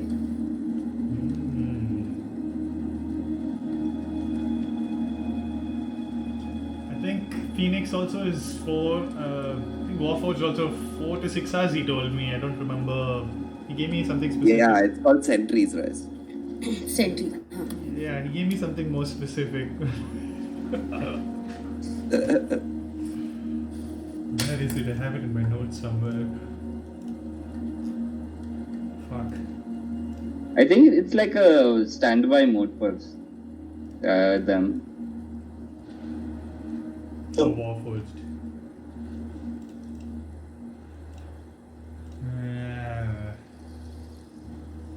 Damn. Be back.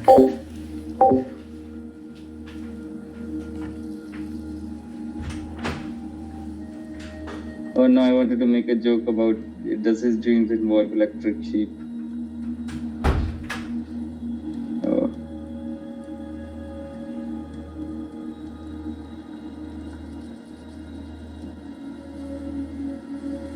Just when you think you're okay, there's a fresh hell waiting around the corner. I mean, we got at least long rest. Finally, so many. Now let's find out at what cost.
seen.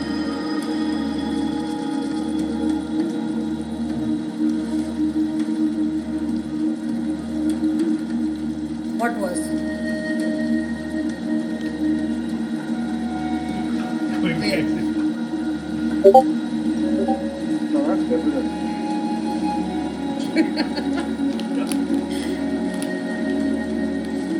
I had no luck left, so it seemed like a good time to do that.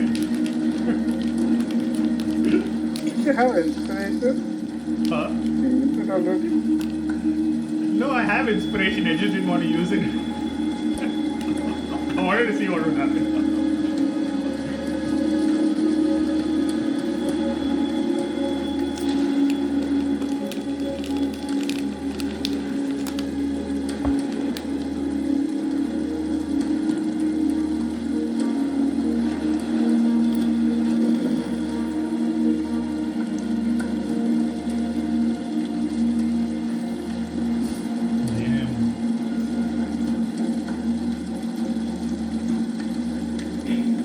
Con, you know this demigod?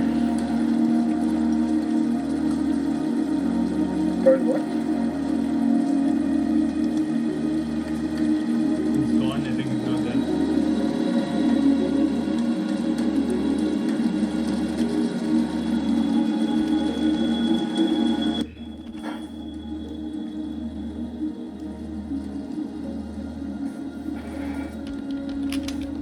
Hello, hello, hello.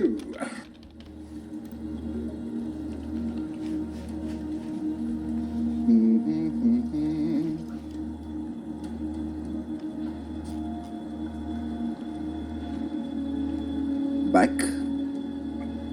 Cool. What about Psycho? Psycho is still away. But, Did they hear? okay. Did I get knocked out Right. immediately? Or, I mean, they heard noise, static. They heard the modem noise, yes. Okay.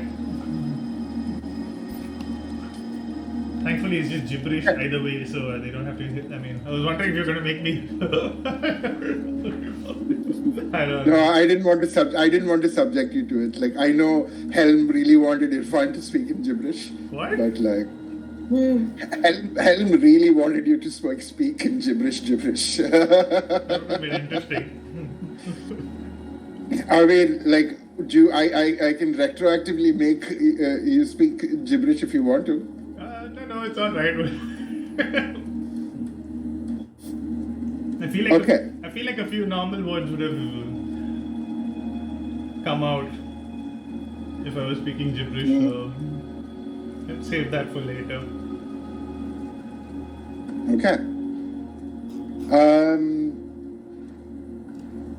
Now we change gears as we enter slumber. All of you drift off into a bit of an uneasy sleep, I'd imagine. But Sure. the day is over and the night has begun. Vaz, Yes. in your you suddenly open your eyes and you are in a familiar place that was you had seen a long time ago, but you have not been back up here for a while. You haven't been up in years and you are nervous. Belaf and Vueko are around a campfire, quietly talking as they eat bowls of soup.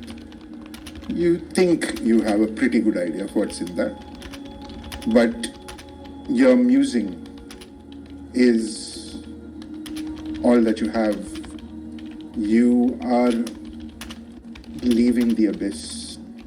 You had words with that person, the voice, No. and he told you about the outside world. and with encouragement from him and your friends, you are at the cusp of the abyss, with but a few hours of travel to get to the surface. Your musing is broken from a sound above. Oh, 1 second. I press play it. Actually.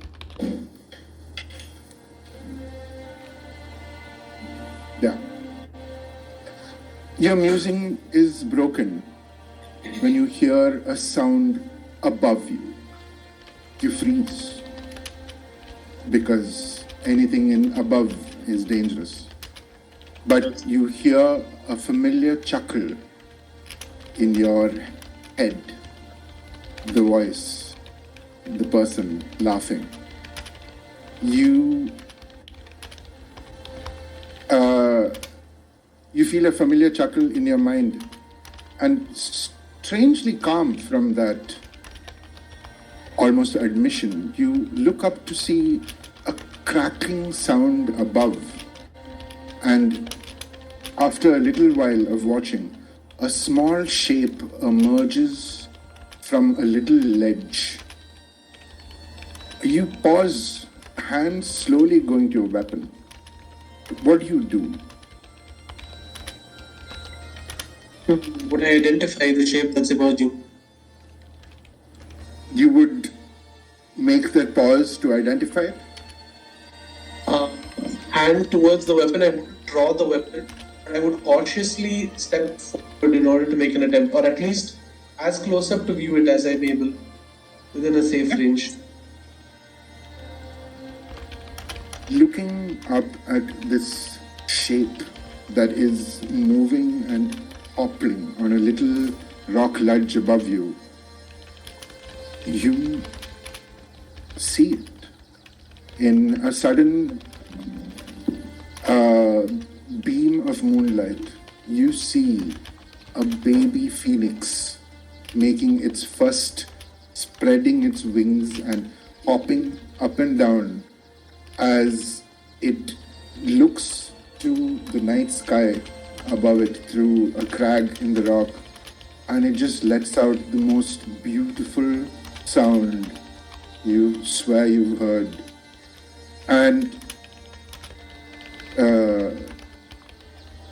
the voice in your head says, Yeah, it's been a while since I've seen those myself. and you are witness to a new life, a phoenix taking wing and making its first hop.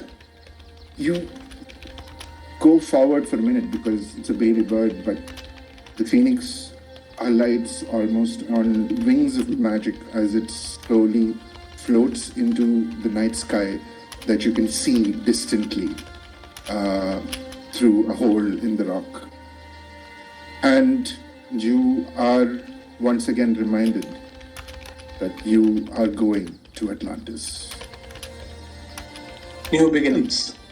I use it. New beginnings. Ja.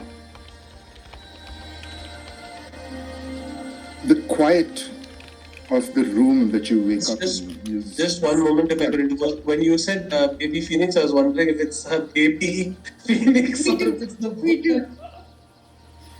I was just saying baby Warforged. I was like, what? Okay, sorry. I was close. okay. Ja, your sleeping eyes are suddenly intensely open and focused. The quiet of the room you're in is only broken by distant thuds of ranged weapons impacting on wooden targets. But your attention is riveted to what you're doing. The vault test. A 20-foot vault that is continuously updated by the artificers and craftsmen of Atlantis to be as close to an unbreakable vault as possible. and one of the final tests that any shadow agent has to go through. Behind you, your mentor, in the shadows, Minara Skillin watches with quiet intensity, with her hands behind her back. But your senses are zeroed in on the lock in front of you. You've gotten through 4 traps, 3 that you stopped with seconds to spare, and opened 2 layers of interlocking locks, and now you are at work with the last lock. The sweat has been building over your brow and you're tense. You're at a crucial moment as you feel one bead move under your belt through the roots of your feathers towards your eye. What do you do? Do I see any traps for this lock? No, you have cleared every trap. You are now a few moments away from making the last kind of part of this movement, this action.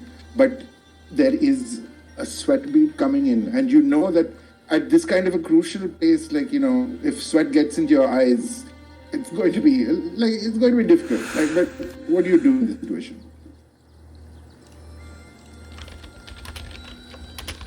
I think I'll probably try and like fix my head in a way that moves the sweat off. Doesn't reach my eye. Give me a sleight of hand check. While not moving my hands as much as possible.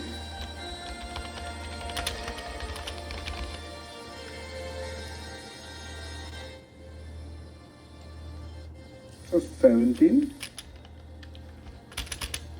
Easily enough, you, with a very quick movement, your hands are still in the space as you just, and you make the final turn and click.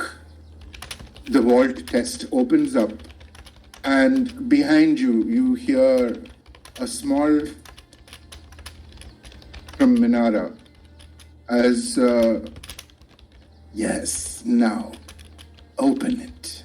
I have a gift for you inside. I'm gonna let And- go of. Go on. No, go ahead. I was gonna say I'm gonna let go of the breath which I have been holding for till now, and try and open the door of the vault. You, in the middle of a pedestal, is a not like, you know, a lot of them have a lot of the different agents with the bodies of the High Council have badges. The shadows have a badge. The hands have a badge. The badge that is waiting for you there is a hand badge. And you know that this mark harkens back to the conversation that Minara had with you before you started, where she said that I think you are more suited to the hands. But in addition to that, there is another letter which quickly you go through, you remember, and it is a letter that is offering a slot or training in the shadows for Jack. And you remember that, like, Jack, though a very enthusiastic young man, has no heart for conflict.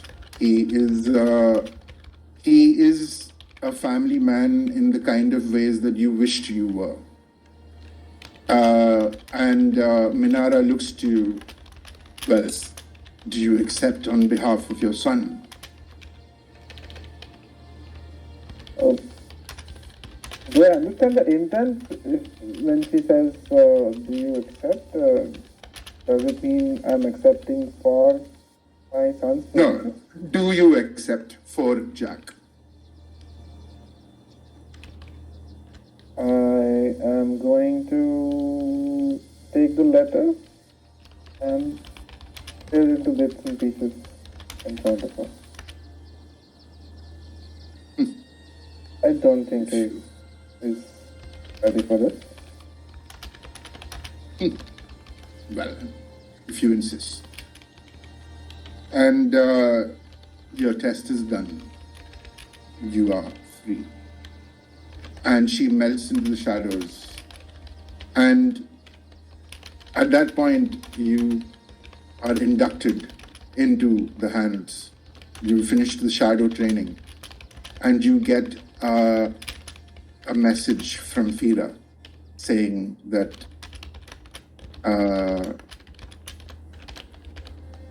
dinner will be at 8:30. Please bring the vegetables and don't be late. And that is your dream.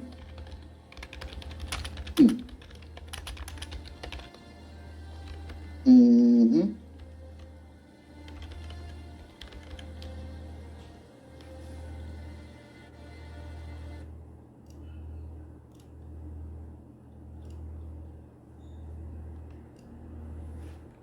Phoenix.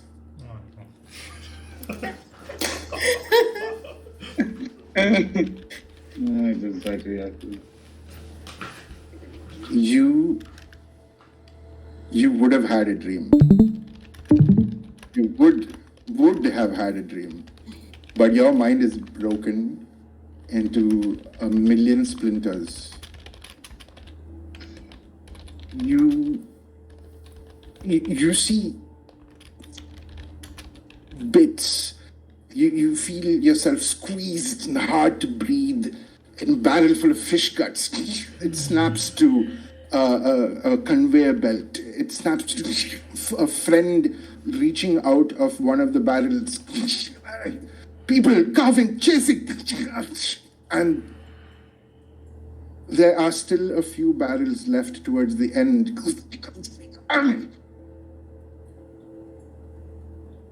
And you feel that there was something you could have done. But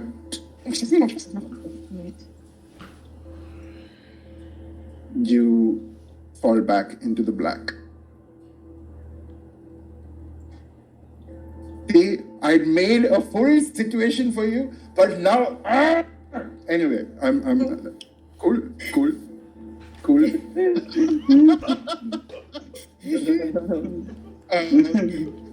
But that is what Phoenix has. Okay. Sounds about right.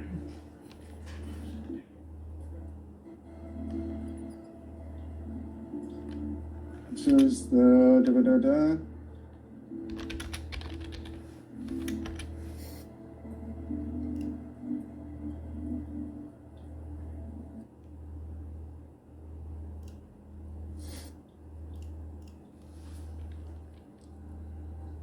Percy.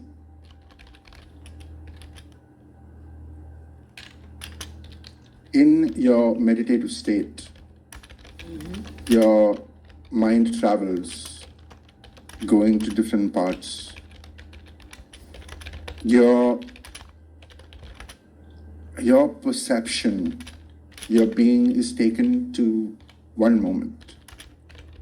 Your fingers are shaking, but you push that squirming feeling in your stomach down as you take a last look at the paper before looking up at your parents. Yoren is sitting down with a bowl of popped corn with a soft smile.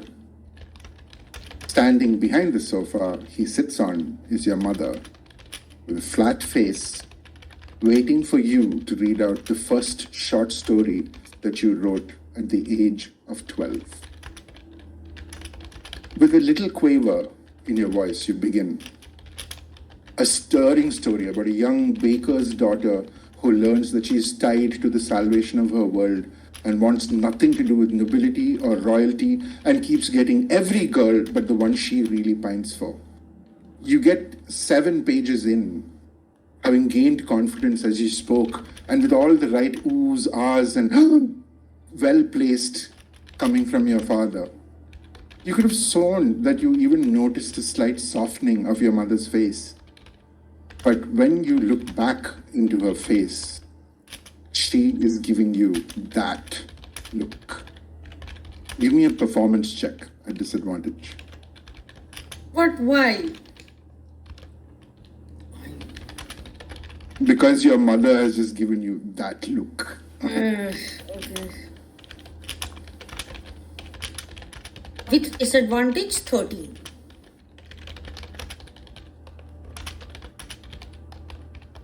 Your father is still.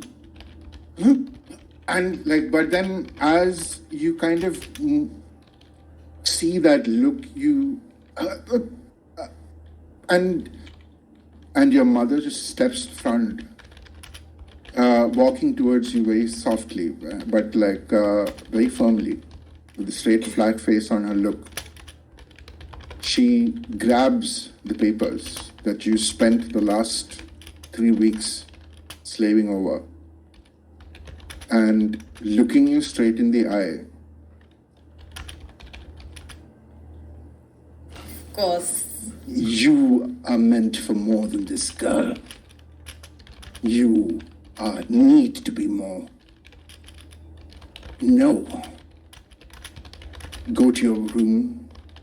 We shall start the training tomorrow. and you are snapped back to your meditative state. You open your eyes a little bit and give me a wisdom saving throw.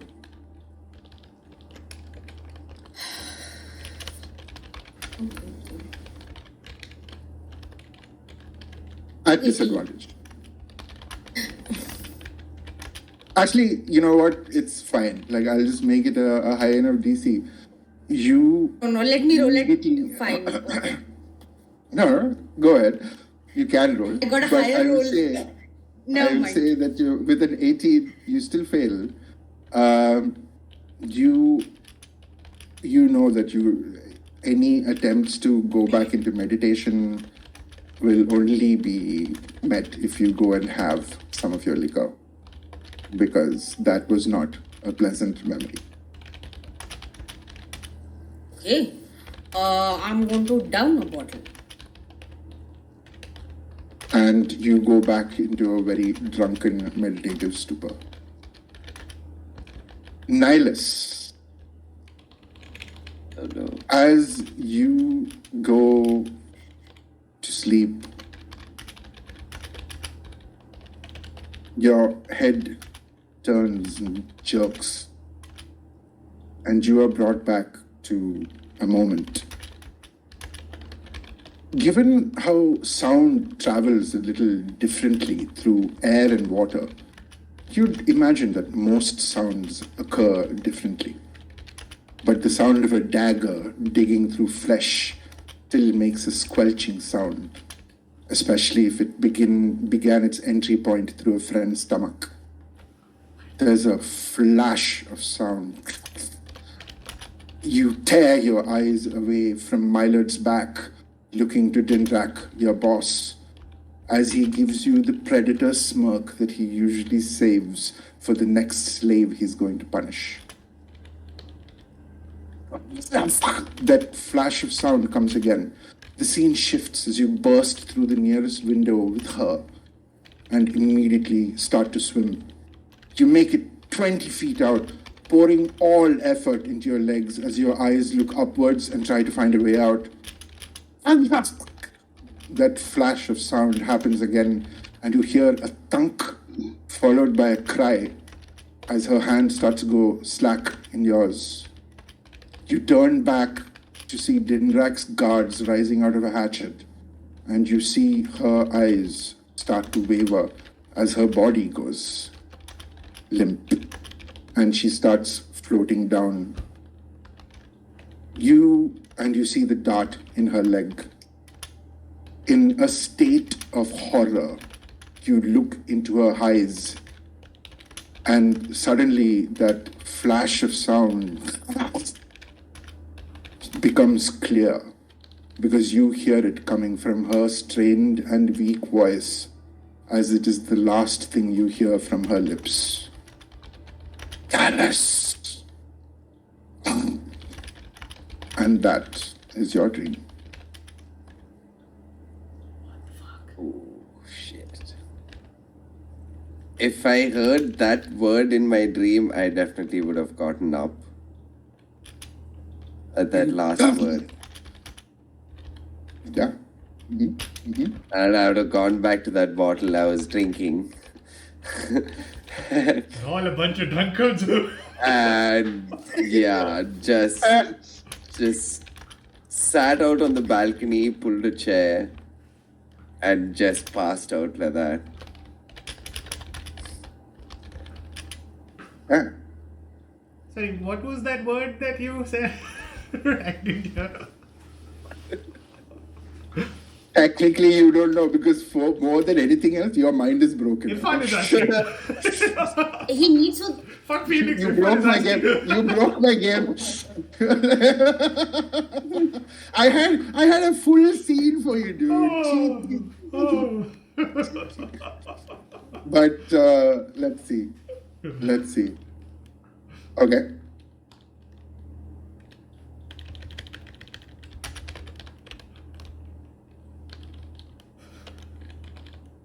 That is. You remember the day you got your first trident. You were 13 and proud about it in the way that only young adolescents can pull off. You were a holy terror with it all day, harrying the servants and pulling pranks with your new weapon. With the last prank that you did, which was using it to cut the head butler's suspenders, you remember running into the first closet that you could find to slip away from the man as he chased you. You hear the last angry calls of, "Young Master Atlianat!" and snigger as the voice gets further away. And you return to admiring your weapon, finally deciding on what you're going to name it. But there's a... You hear voices coming from one of the vents in the wall, and you realize that this is the closet next to your grandfather's room. You hunker down to get closer to the grill, and you hear your father talking to his father. "You told me that you would assign Ceres's application to the military, father. Please explain why you want him to go with me to the merchant navy. You know that he's going to be a good sort." "The boy isn't ready. He isn't. Let the merchants do the work of polishing him. And then I will see if he turned out to be a diamond in the rough or just a disposable chunk of coal. I have spoken." And you hear your grandfather sitting back down in his chair as your father huffs and exits the room, managing to close the door politely, but just. You sit in the dark, hugging your trident, as you hear his footsteps go further away, muttering "merchant navy," as your grandfather set his path for you. As the tears build in your eyes, you hear him mutter aloud sadly again, "He's not ready. Not for that." And you hear the sound of glass breaking, and then he finishes, "He might never be." And you are left in the dark, clutching at your trident as the darkness takes you again.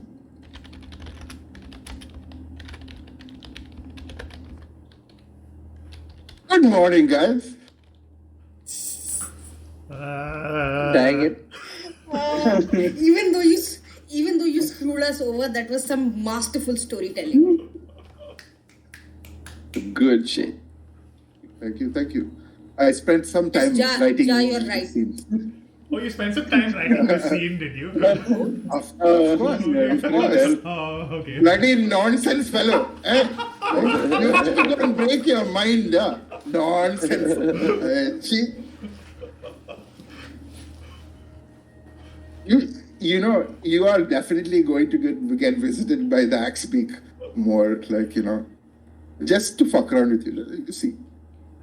Oh, a new friend! Or a friend! Finally!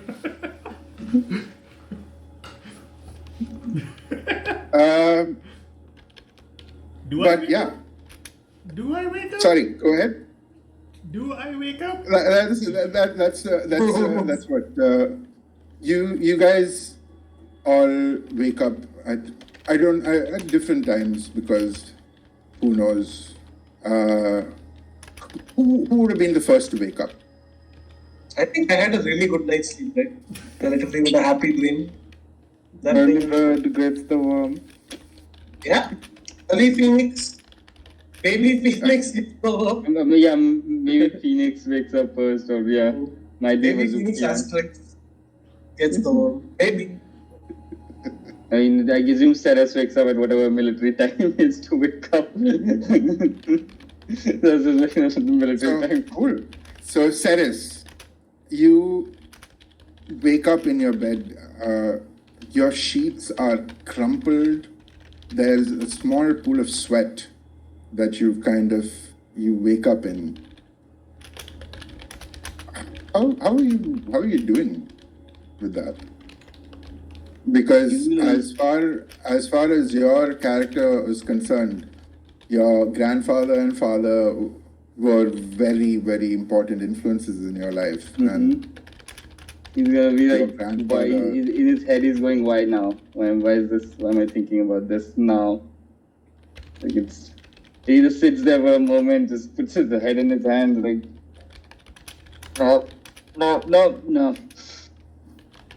no. Okay, you got shit to do.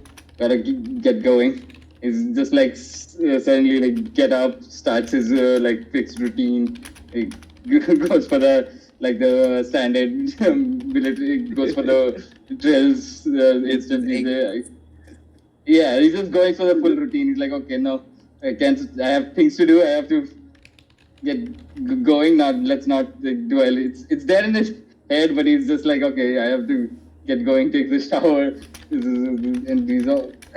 As he's probably going off just as he's finishing off the drills, he would probably just after that, before as he's returning to his room, make a call to his grandfather, because this is assuming this is post breakfast time, like he's done the drills, had breakfast, and now he decides to call him. He calls his grandfather, assuming so as when his grandfather would pick up, there'd be kind of stern voice like, Ceres, good to hear from you. What is, I assume more like, what is this about? Really good. And he'd like, grandfather, good to hear you. I sure you've heard what happened last night. I want to ask, what is the plan from the Navy? What is because from what I got from the council, they seem to be very much leave it to the soldiers to decide. And that does not I don't know about that. Given all our orders from the Golden Wall, he has outlined that all our fleets are in immediate patrol mode. They are leaving their distant patrols. All are returning to Atlantean Principality waters. Why do you ask? Well, the attack last night came from underwater, and Aboleth, as you may have heard. But what you probably didn't get to you was the fact that it spoke, that it volunteered. Aboleth. Yes, I know. had not Yes. heard of that. I would not think most people to consider it important, but I know that you would, of all people, understand what it would mean. There's a small pause because your grandfather doesn't have the video calling thing. Yeah, You can't see his face. yeah. But From my knowledge, ablets are intelligent creatures. They have goals, they have desires, they have agendas. If this ablet told you that it volunteered,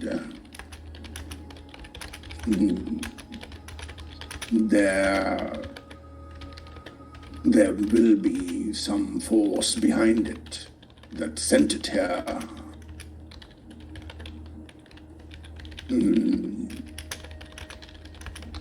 Thank you for letting me know, Saris. Of course. And as if there are any channels of communication of our family from long ago that may be possible to use, I would ask that this would be a time when we might need to reconnect with our cousins. Mervyn Deep has been closed to us for a while now, boy. I have left any trace of... given what was happening in the Underdeep, I did not want to be the Atlantiat family to be part of it. I let go of that life, but What was happening, grandfather? You've never really told me, ever.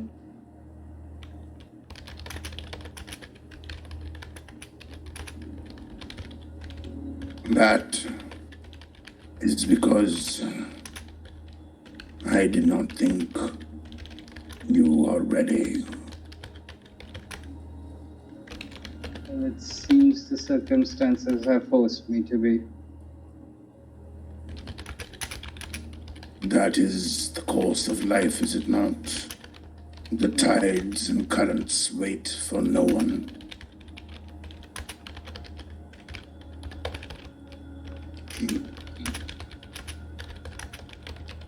Come and visit me in the evening. Very well. I look forward to coming home. It's been a while since I've met either yourself, or father and mother. I will see you then. Have a nice day, and yeah, we'll respectfully just wait a second for the response and cut the call. you do hear Saris. Bring some flowers for your mother. You haven't seen her in a while. Of course.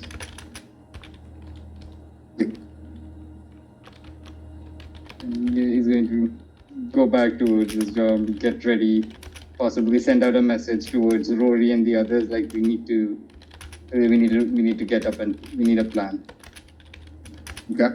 Next, I imagine would technically be Ja, actually, because you get woken up by Fira, who just, darling, the breakfast is almost ready. I know that you're going to have a long day, but come down and eat breakfast with the family. All right? Yeah.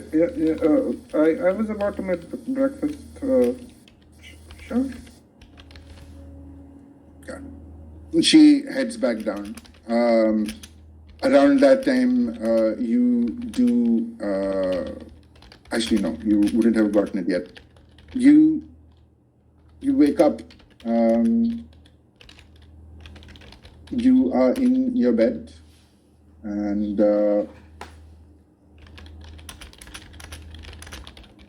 what do you do?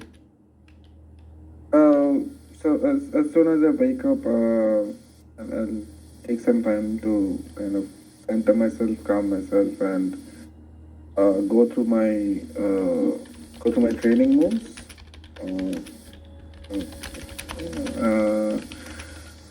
And then finally put on my armor and all of my equipment and head downstairs for breakfast.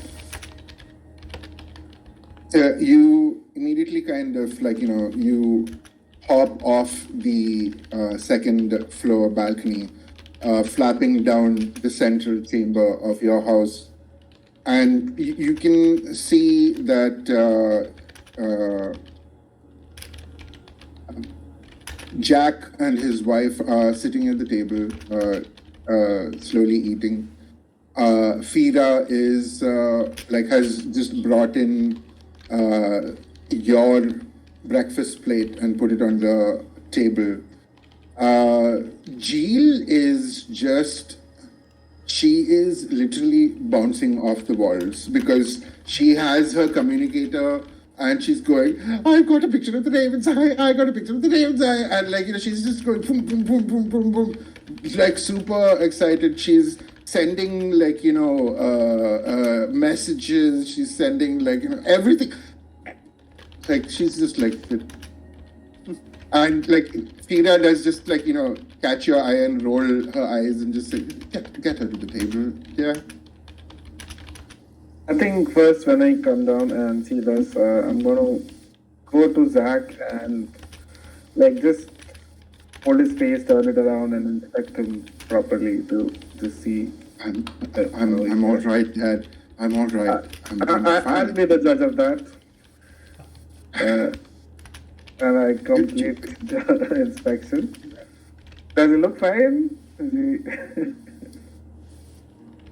Yes, I'm fine, Father. I'm fine. Just looking a little embarrassed as he just kind of looks at his wife. Shit, what is the wife's name? Aku. Sorry? Paku. Baku, yes. Who is just but looks at this very fondly. Next, I'm going to look at Paku and ask, and how are you doing? Are you okay? I am doing fine, father-in-law. And so is...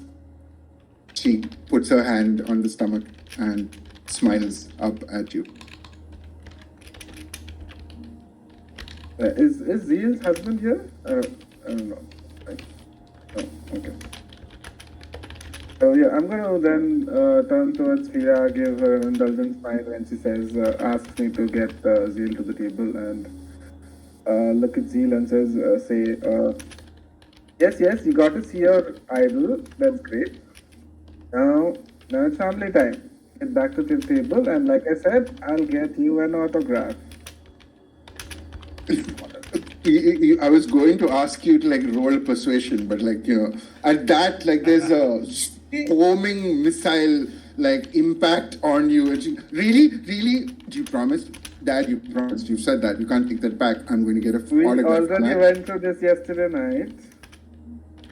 You change your mind sometimes. When have I ever?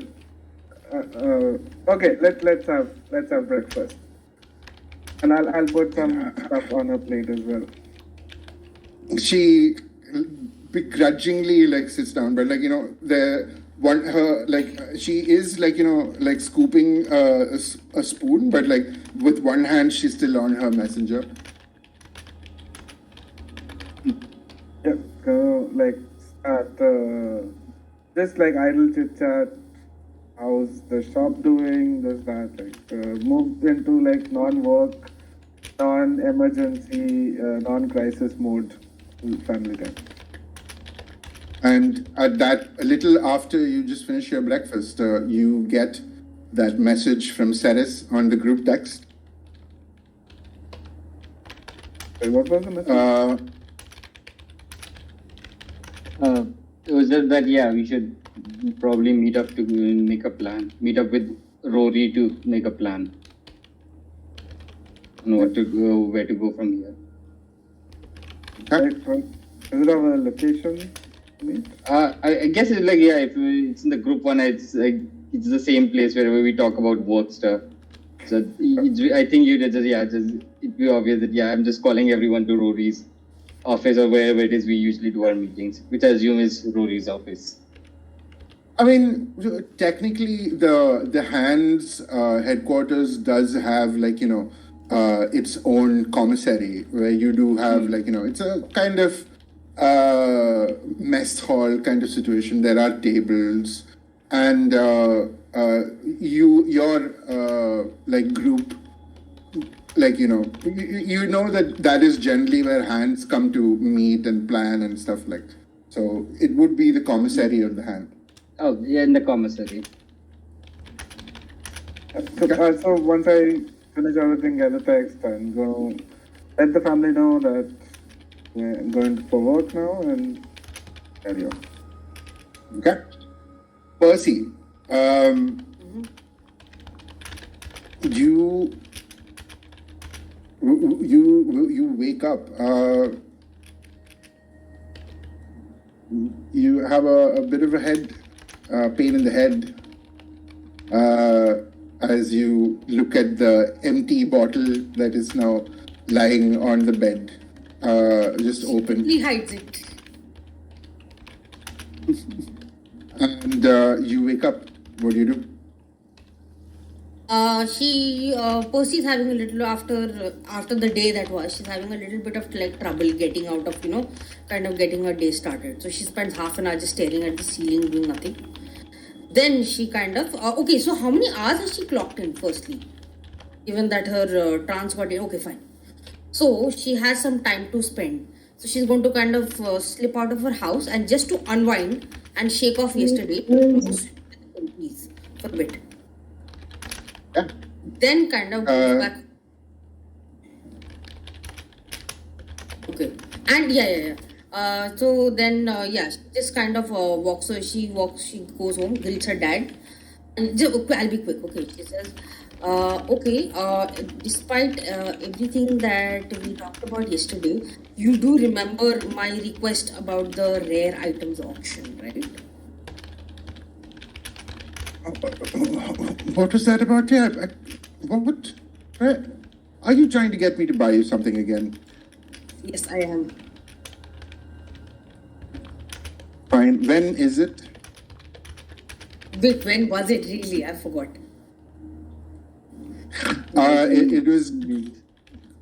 It was going to happen in, I think, a couple of days, from what I remember.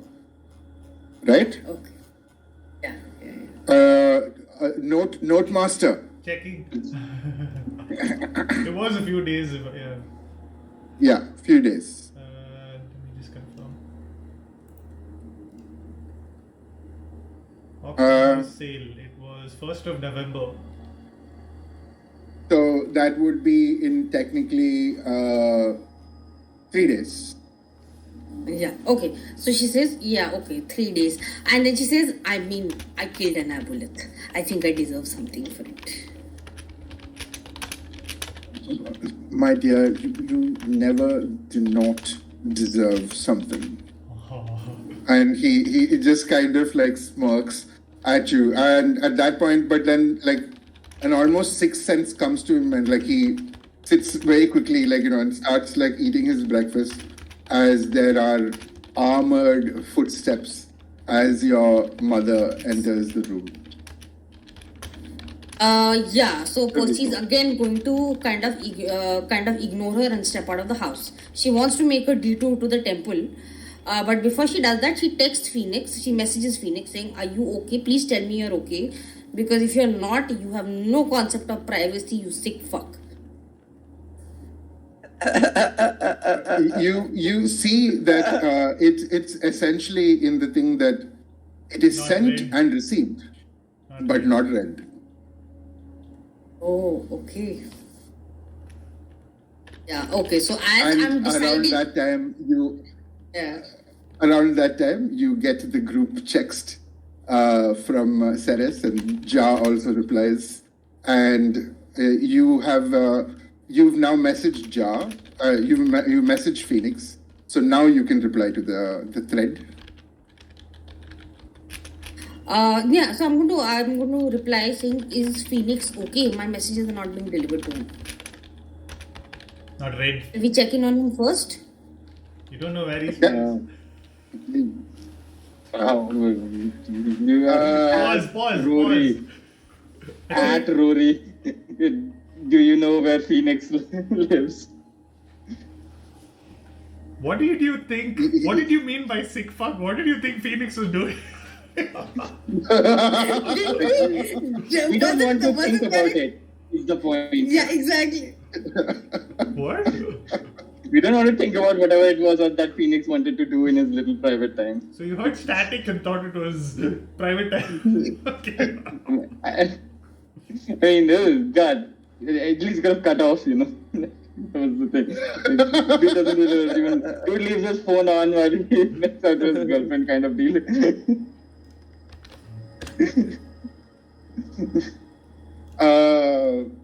Okay. Okay. Cutting to Vaz. You wake up and like you've had a fantastic night. Absolute peace. I might even have like a little tear, not like sadness, but just of hope for time to come. Just as I raise my head and see the sunlight pouring off on me. Oh yes, I sit up, and offer a small prayer in thanks at my shrine. A good night's sleep is a blessing in and of itself after the life I've had and the kind of rough bits I've had to slum it in. So feeling good. And then I immediately get on the communicator and give my characteristic, what's up guys, good morning. How's it going with everyone else? Phoenix, a better morning than others? Then everyone thinks Yeah. this. What the fuck?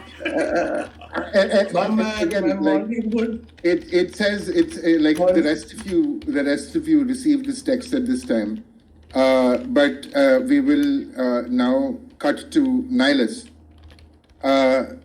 Nihilus, you wake up. You are still in your chair. Your back is hurting, but you are awake. Well, I put the bottle down. It's fallen out of your hands. It's Cool. on the ground. I check my communicator, and I'm guessing I see the messages from everyone on the group, Yeah. and I just laugh at Phoenix. I just ha ha ha. That's it. And I'll just you- reply in. What sex? Okay. You also know where Phoenix's quarters are. He does? Okay. Would I have told him? Oh, He's he known you followed- the longest. Why would I He's have known you told the him? longest. Would I have told He him? just followed Phoenix one day. Yeah, how would he have known? Because I wouldn't have told I'm a him. socialite. Yeah, you not telling him doesn't matter. Yeah. You have I to roll know. for that shit. I'm sorry. Make him roll. And the GM wants a role. Like already. Now I feel Like, bad for Phoenix. given who Nihilus is, I'd say he knows. I mean, Phoenix has housekeepers in his room, right? To do cleaning. No. There's nothing. Dust gets in. He's a robot he doesn't give a fuck about dust. Robot who gives a fuck? It's like fully dusted and books with dust and everything. A is robot dust. and dust, computers and dust, terrifying. It's not like he's an open fan. He's not like a PC or something.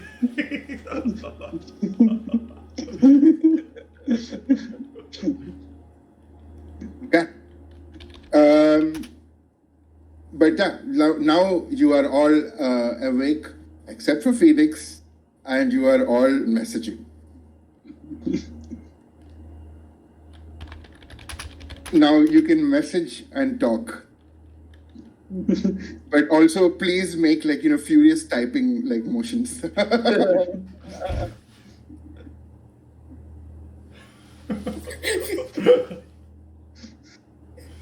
Do we need to check on him? Does anybody know where he lives?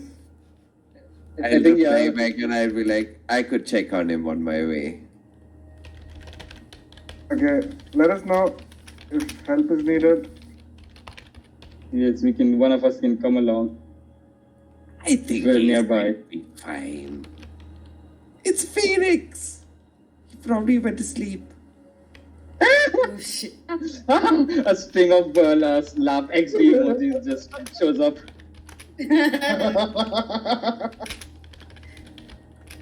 Okay, so then as the the rest of the party is heading towards the commissary of the hand, Nihilus, you head to, you get ready and like how are you doing after that dream?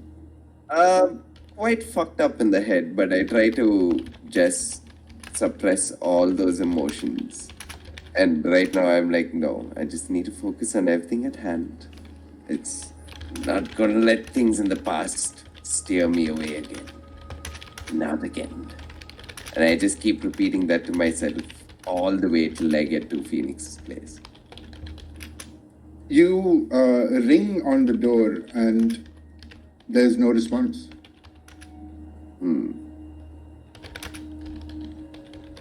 I keep ringing. I be that annoying person. You ring for literally like 2 minutes, and it's like there is a certain efficiency system in place where these kind of alarms and bells and rings will just progressively get louder and louder until something is done to offset that change. I try to send a message to him telepathically. Using message. You how would you be doing that? Using message. You speak.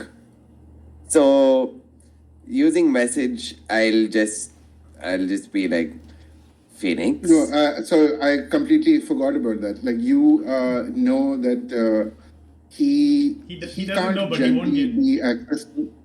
Yeah, because he has a ring of mind shielding. If I known that, No, you wouldn't. I'll I don't actually think so. try- I would like would to I think know I had that? some secrets. okay, I'll try to send the message anyways. But I guess I'd get no response. No response. At this point, the only option would be, I think, to use your hand Communicator. cast. Your hand pass, the token that Right. you have been given, which can open most doors, etc., given circumstances. So you can use that to open his door. I look at the Phoenix past. attacked his door. And I think about it for a second. I just call his communicator. Rings and rings and rings. You can hear it muffled ringing. Something's off. I say that and I use the card. And I open the room. You open the door, and you've been to Phoenix's room once before, and you know that he's generally kind of. There's one massive chair in the place. DM, Go ahead.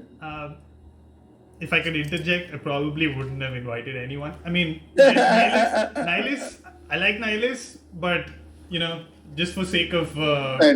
Fair enough. privacy, Fair he's enough. very private. He probably Fair would be very upset. Fair enough. Fair enough. So you come into Phoenix's room. This is the first time you've actually been in here. It looked like But an you interrogation noticed. scene. He's tied Sorry? up. Yeah, he is essentially he's keeled over in a chair. His hands are going.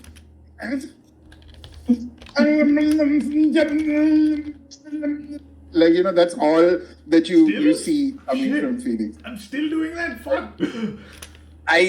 Your I go mind and is wake broken, him up. motherfucker. I actually walk up to him and I just shake him a little. I'm like, Phoenix, can you hear my voice? Shake on him, baby. He actually bites you or attempts to bite you. Do you have a mouth? I move back a little. Oh no, so Phoenix has turned I into the practically turtle. type a text. Okay. Phoenix Okay. is dreaming of the turtle. Another okay. There are like 3 okay. He's not good. He's flipping out on his chair. Like, flipping out. Location.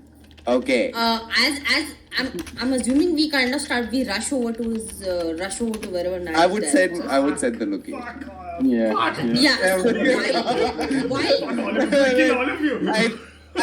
I look at him as I he send the slows location, I down. look at his body and I'm like, I'm sorry, buddy. Fucking kill all of Send the you. location. Terrace is the most amazed. Wait, this guy lives right downstairs from me. What the fuck? No. He's just walking by, he stops, turns around, takes 2 stairs down, and he's right there. Essentially. While we are rushing over, Percy's going to quickly delete the text that she sent him. I'm gonna try and wake him out or shake him out of this. You can If see I his can. hands Why are is tied he to a tied up? chair. It's a heavy Bit chair. again. Yeah, he's why tied is he tied to a up? chair. What does Nihilus Damn. think this is? Like, he sees I mean, Phoenix tied I to a mean, I chair, don't knocked judge, out. but He's quite spooked Yeah. about it. Like, what the fuck? That's literally going on in his head. As all of you burst into Phoenix's room, you see what Nihilus saw. He starts shaking out. 0 Like it's there. It's just like an endless situation. Hey, he moves back.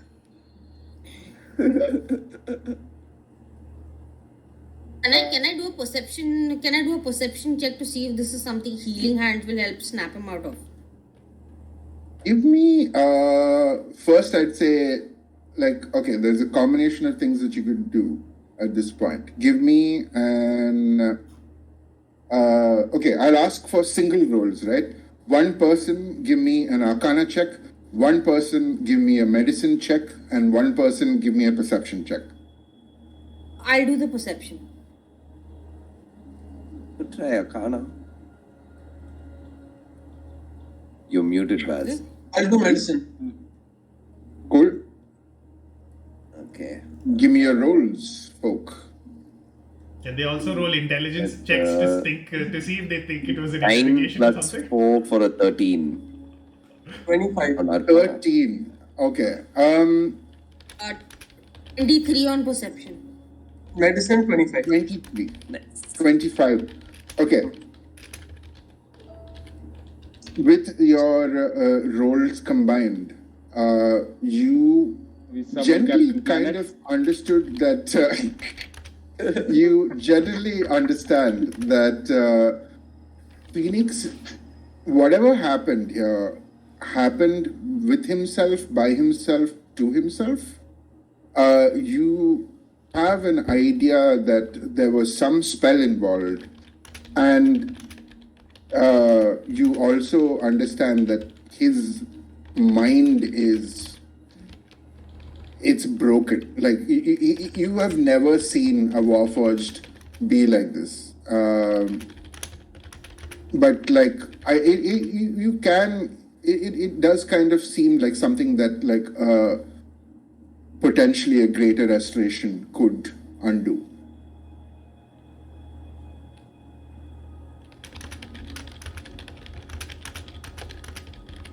Wow.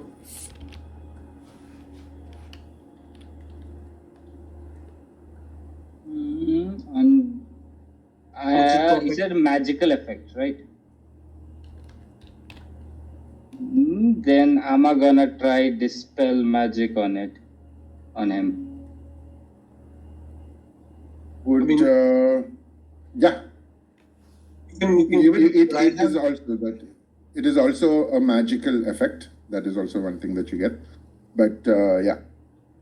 I mean, I'll wait and observe, but I've got greater restriction ready. Just You have greater restoration, but yeah, I'm just gonna try dispel magic. See if it's a it's a magical Do it. effect. He's most Yeah, I put my hands on him and in his head, I channel the energy there. See, wait, and as a channel, I see if it's doing anything to him or causing anything to him. What level spell is 5. this one? And also 5. it says only greater restoration or a long rest, so I don't know. I don't think it's Yeah, not a long rest. it you can feel it having some effect in that he quietens down, but like he's still, his eyes are still going. Now with dispel magic, will lesser restoration work now? Because then I can help. No, I mean we can say Vazukian has greater That's- restoration. Even I have lesser restriction too. Yeah, he can do greater restoration. So, like, if Greater the spell's being too short, then go for the big one. What lesser? Basically, yeah. No. I'm the pharmacy man. Your one-stop shop. Get what you want. DM, would lesser restoration be applicable now that dispel magic is right? The inquired. I mean, dispel magic. Okay. Wait, I'm supposed to make a roll, right? 10 plus the spell level, or is that like? Is this not like a spell condition? That's why you're saying.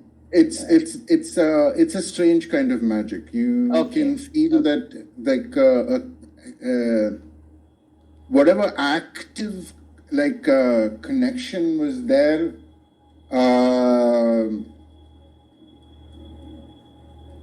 Is gone, but like he is still suffering from the effect. Effects. I just stand up here. Okay, Vazukian, I think you might need your touch to get him full. The connection, whatever was messing with him, is stopped, but the effect of it is still there. You need my touch, huh? We kind of confirmed that there wasn't anyone else's touch on him yesterday, right? Then I don't know. I mean, only he can confirm that at this point. So, We can't confirm. and I'm assuming like everyone's looking at him just to see if he's still dressed. Does Like, anyone have gloves? He's in a compromising position and not a. I'm I going look at the room and the situation. I'm like, no, I don't. Look at Irfan's face. He's like, fuck you guys. It's like, I mean, hey, I mean, he ties himself to a chair and does it. Yeah, some people have, maybe the robot likes. I'm gonna do the the work from home version of greater restoration from like 1 meter away. But yeah. Greater You restoration. cast your spell, and there's a bright flash, and Phoenix, you just. Question. Do I have my spells back? Yeah. And I see all of them in the room? Okay, now he's gonna kill us. Here comes the fireball. But Is it a long rest technically? Modify memory. his hands are still held down, so no somatic components. Yeah, no, he's checking that. I know that's what like which one needs only purple. I already know what I'm going to cast, don't worry. I had a long rest. Hold on. Did this count as being charmed? Like in terms of its effect? Does this count off? What No. would this count as a status for Phoenix? Insanity. This Insanity. doesn't come under frightened. Like our emotions would have any impact. No, this is No. a complete Phoenix breaking No. of mind. Yeah, it broke his mind. Okay. Okay, Phoenix, you come back to your senses. Sort of. I'm assuming there's a lot of pain there. Comes out. Well, what happened, Get buddy? out! Get out! And he casts mass suggestion on everyone. That's what? Sorry? He casts mass That's what? suggestion on everyone. Like he's just Is this a charisma Ray's save? looking at everyone, just starts shout, like sees you guys in his abode. Yeah. The person like seriously, did the turtle have rabies or something? Wisdom saving. Well, we all DC have 19. advantage on the save because of my counter charm feature. So let's go. Actually- Everybody, Would you? Yeah, I have if you're wisdom. all gathered, everybody's gathered together, add a +5 to your save. Plus, I have Activated advantage all on of Plus this. 5 at advantage. What's the DC, man? 19. Wow, I rolled 2 12s. And oh, what I got a save is 21. And I'm telling you to get out for 24 hours. I rolled 2 fucking 11s. What is happening? Cool, Yeah, I got a okay, 21. The I'm 9, still going to very nicely step out. I'm like, Saving okay, throw. okay, we get it. Hold that thought. Hold that thought. Shall I I'm going to use a luck point and re-roll that. I'm gonna roll my portents. 1 second. 1 second. Give me 1 second. 2 6. As That's good. as his spell takes effect and all of you make your saves, you are all suddenly frozen in place. As even like one of you, Percy, you noticed that like right in front of you there was a fly that was kind of going around. There's a lot of dust in this room, so like it's a little this thing. But you notice this fly, but the fly's wings are just frozen as the wing starts to flap in reverse and the fly starts to go backwards along the path it was flying, as everything in the moment, everything in the world takes a little rewind to just as Phoenix was about to cast the spell, and suddenly you just notice there's like one blue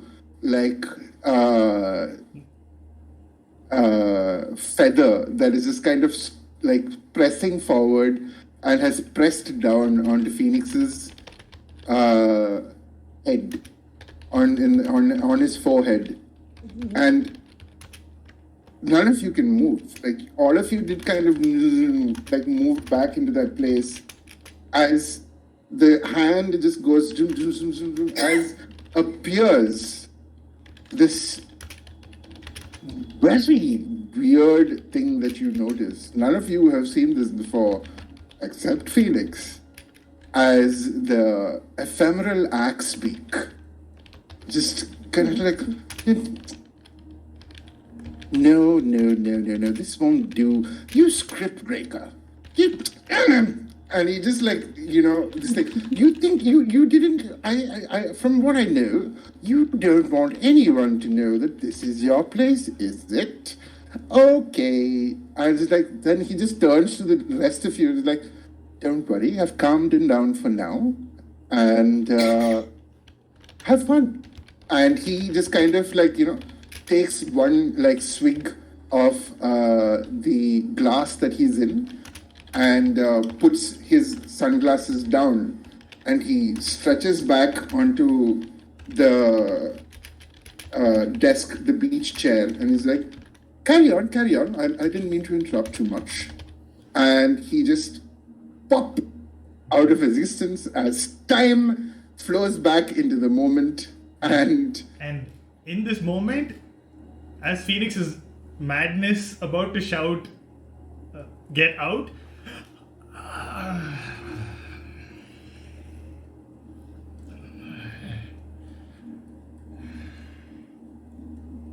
someone untie me. Start untying him. no, wait, inside check to see if he's gonna kill us. I look You to want to roll Percy as against she me? says, I'll tell wait, you I'm what- like, you want to roll against me? I'll tell you what you think, what you see. If you should I don't know, DM. Okay. Do we remember You just what see just madness happened, leaving his eyes. As the time rolled back. you all saw the world rewind itself. Okay. This is We not. know that he wants us to get out, right? Yeah, I mean, you are cognizant of what happened, Oh. but okay, like, yeah. So Yeah, okay, then it definitely Phoenix makes also knows Percy what Pratt to be a happened? little.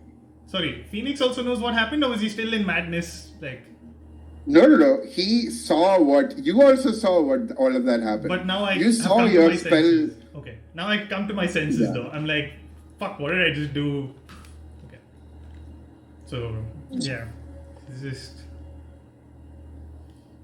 you hear what you heard. He said, Yeah, I'm already outside the drawing. Like, he passed the day, like, okay, get it. Ceres. I'm gonna Sorry, stand. go ahead. Go ahead. I'm gonna stand behind somebody as a human shield, just in case. Saying that Nihilus is untying Phoenix, I'm gonna say, Phoenix, we're meeting at the commissary. We will now step out as you wanted, and I'll move out of the room. okay, he just Quickly before anything further, Ja, you step out of the room to see Ceres just like looking up at the door, and he's just kind of like, laughing a little bit because in bright, flashing neon tube light letters is Phoenix's room, pointing all to this kill that door, and right outside. At the same time, you also see through the windows a slight bit of like light coming there as well, but it's not yellow light, it's blue, purple, green, and like if one of you kind of pop your head out of the window, you see on the side of the building, in again bright flashing neon tube lights, Phoenix lives here. Phoenix hasn't seen this yet, right? Because it might go back into. Oh no! You do see like Ceres click a photo of something. I hope Phoenix I'm gonna hasn't seen keep that. Dude, Phoenix is gonna lose his shit. I'm gonna try and Run remove away. some Move of my my shit different about possible. what? Well, I'm whispering this to Ceres. Okay. Your hand just passes through it. It's like Oh, okay.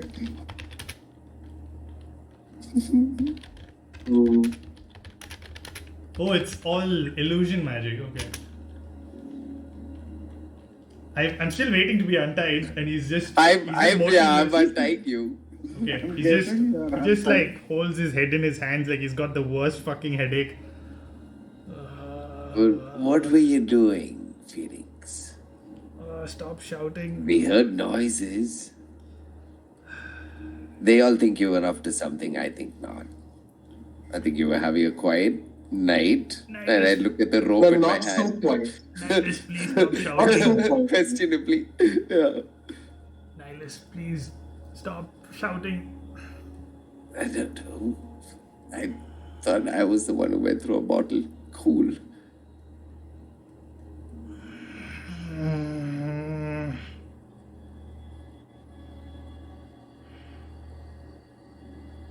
Phoenix, I don't think you should come out.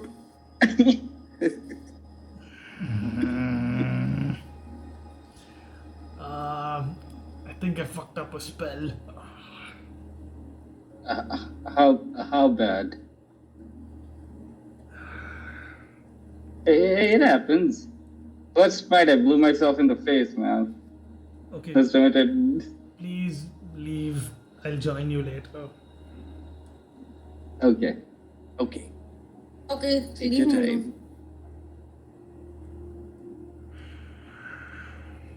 And as you are convened in Phoenix's room, and Warforged holds his head in pain and hopefully some regret, that is where we will call the session.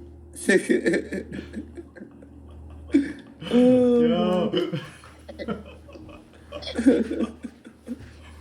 So Vaz had a I kid had that. I had no intention of bringing the ephemeral axe week into this campaign, but you forced my hand. You forced my hand. That was beautiful. All the better for it. I'm pretty sure my neighbors heard me shouting, "Get out!" Fuck. Oh, But also, that does mean that you actually did not use that spell. So you still have the spell slot. thank you. Have Oh, fine but anyway.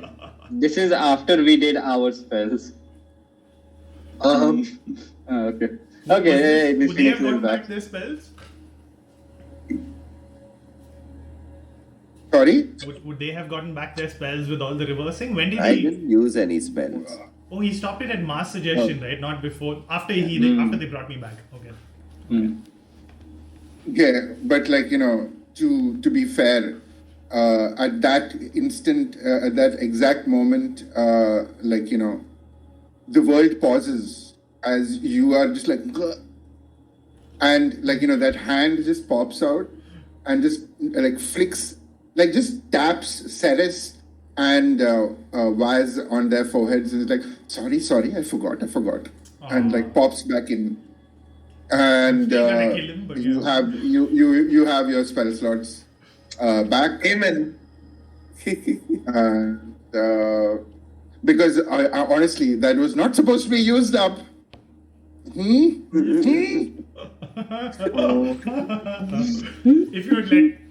you hadn't done that, I was gonna use potent on the people who had not failed and make them fail.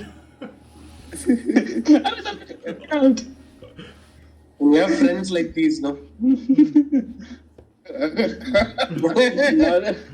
And now there's a giant neon sign. Two, right? One outside the building as well. Haven't seen that yet. Nope, haven't seen that yet. I haven't seen that yet. Good luck dispelling that. He's not gonna dispel. He's just gonna leave. Yeah, you should I mean- move now. I mean, if you think that is enough to off-put, He doesn't know. He doesn't know. yeah. But like, the player knows that me, DM Adi, is very upset with you. Oh, I didn't know that. What are you talking about? What happens in the game stays in the game, Adi. Chill. It's staying in the game only. It's staying in the game only. Oh no. Hello, No, the it's consequences just of that- my. It's just that now it doesn't matter where you live, where you go. I'm fairly certain the ephemeral Axebeak will have those neon letters at whichever new place you live. I mean, he might even potentially have it So if you had a normal body which had bodily functions, if you were in relieving yourself of some of your bodily wastes, you would imagine that there would have been bright neon letters above your toilet cubicle, saying Phoenix is here. Let's see how he reacts to this. Interesting. A new wrinkle. Oh, you have brought the ephemeral Axebeak into the world. Now I am not responsible for anything. Cool chaos. Absolutely. But yeah, because the ephemeral Axebeak is a reality warping Gate. an entertainment whore who just seeks fun, frivolity, death, chaos, some occasional world-ending events. He's like the Watcher from the Marvel universe, but he has agency and he is, as Khan put it, a bit of a dick. Yeah. What? Everyone dick what?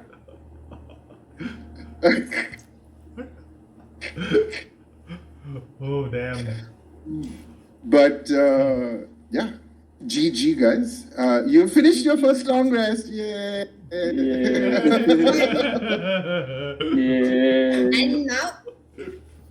And now I very sadly remove silvery barbs from my spells. Yes, we finished our long rest just a year after we started. Exactly. Can I go back and cast Bye-bye, disintegration on Cinderella. myself because of that joke? Honestly, it was a flip between what is the highest spell I have, disintegration and mass suggestion. like, like no. I just want them to leave. Wait, disintegration But, is a somatic component? Seriously? That too. Who That knows? too. It's like you've been tied it like.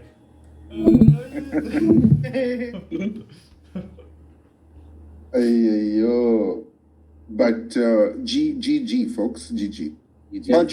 How'd you like my dreams? It's good. What dreams? You would have known, motherfucker. And just in case, like you guys hadn't figured it out, the dreams were dictated by your roles, and the fact that some of you did not have choices or actions that you could have taken was also because of your roles. Which is why I put the thing at if anyone rolls under a 5 or below, that would essentially be a nightmare without any agency at all. Fuck, I rolled. Yeah, you rolled 5. And Percy just escaped by that one, which is why I gave her a check.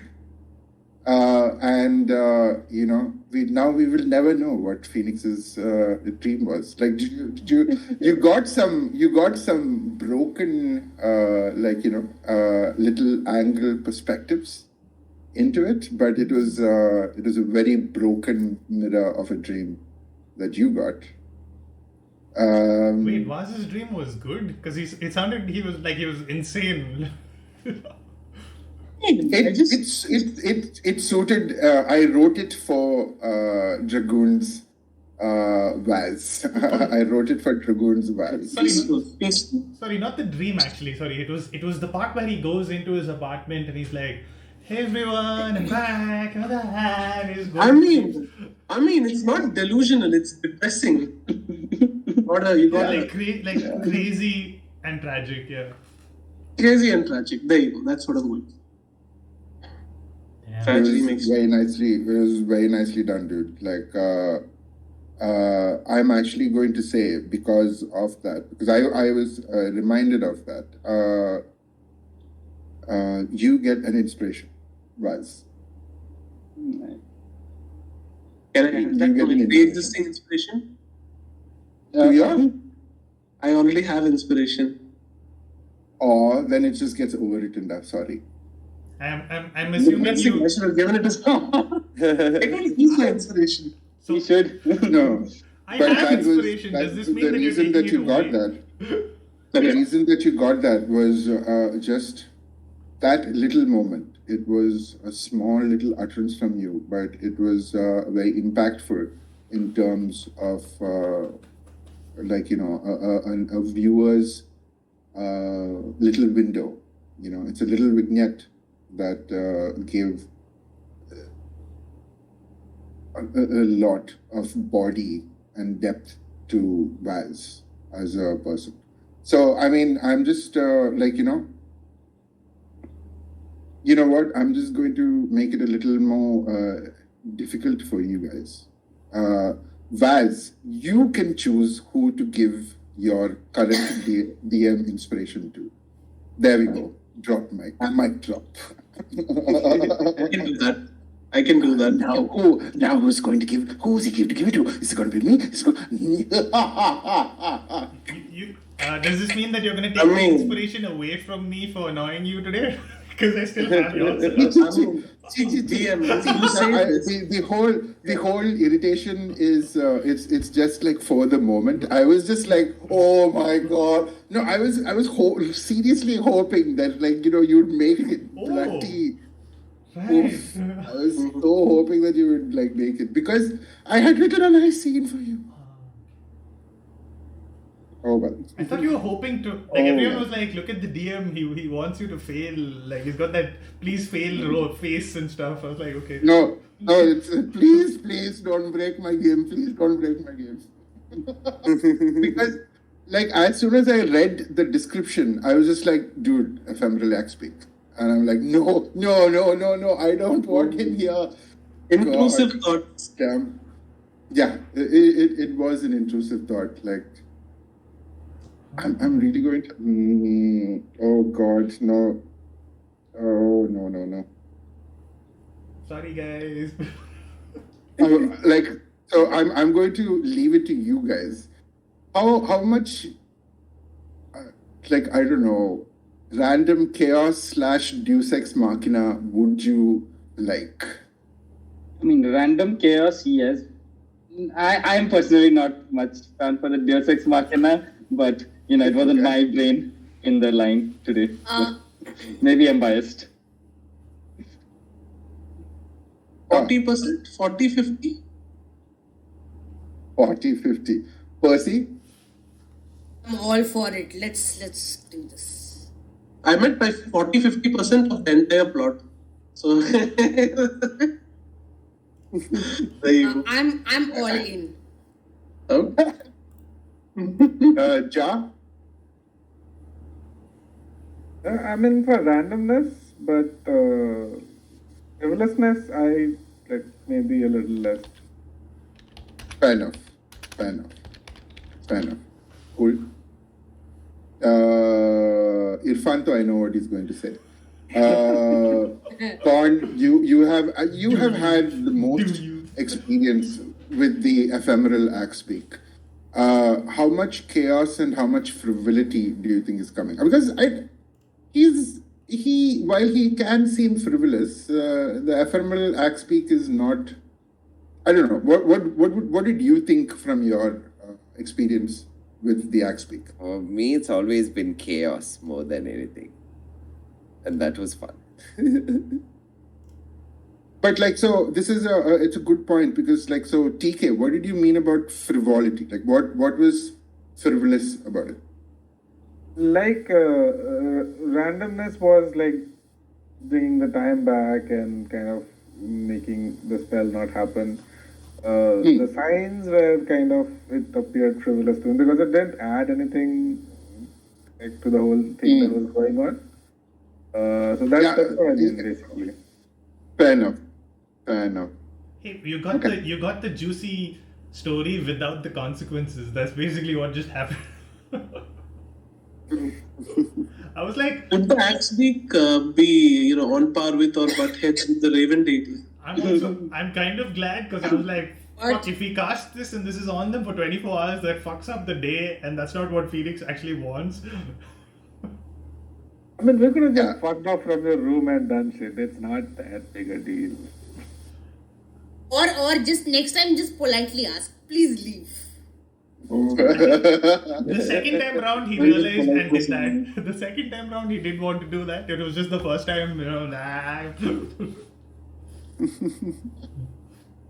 Hey, Helm, you can just unmute. The game's done now, so please, spectator. Hey.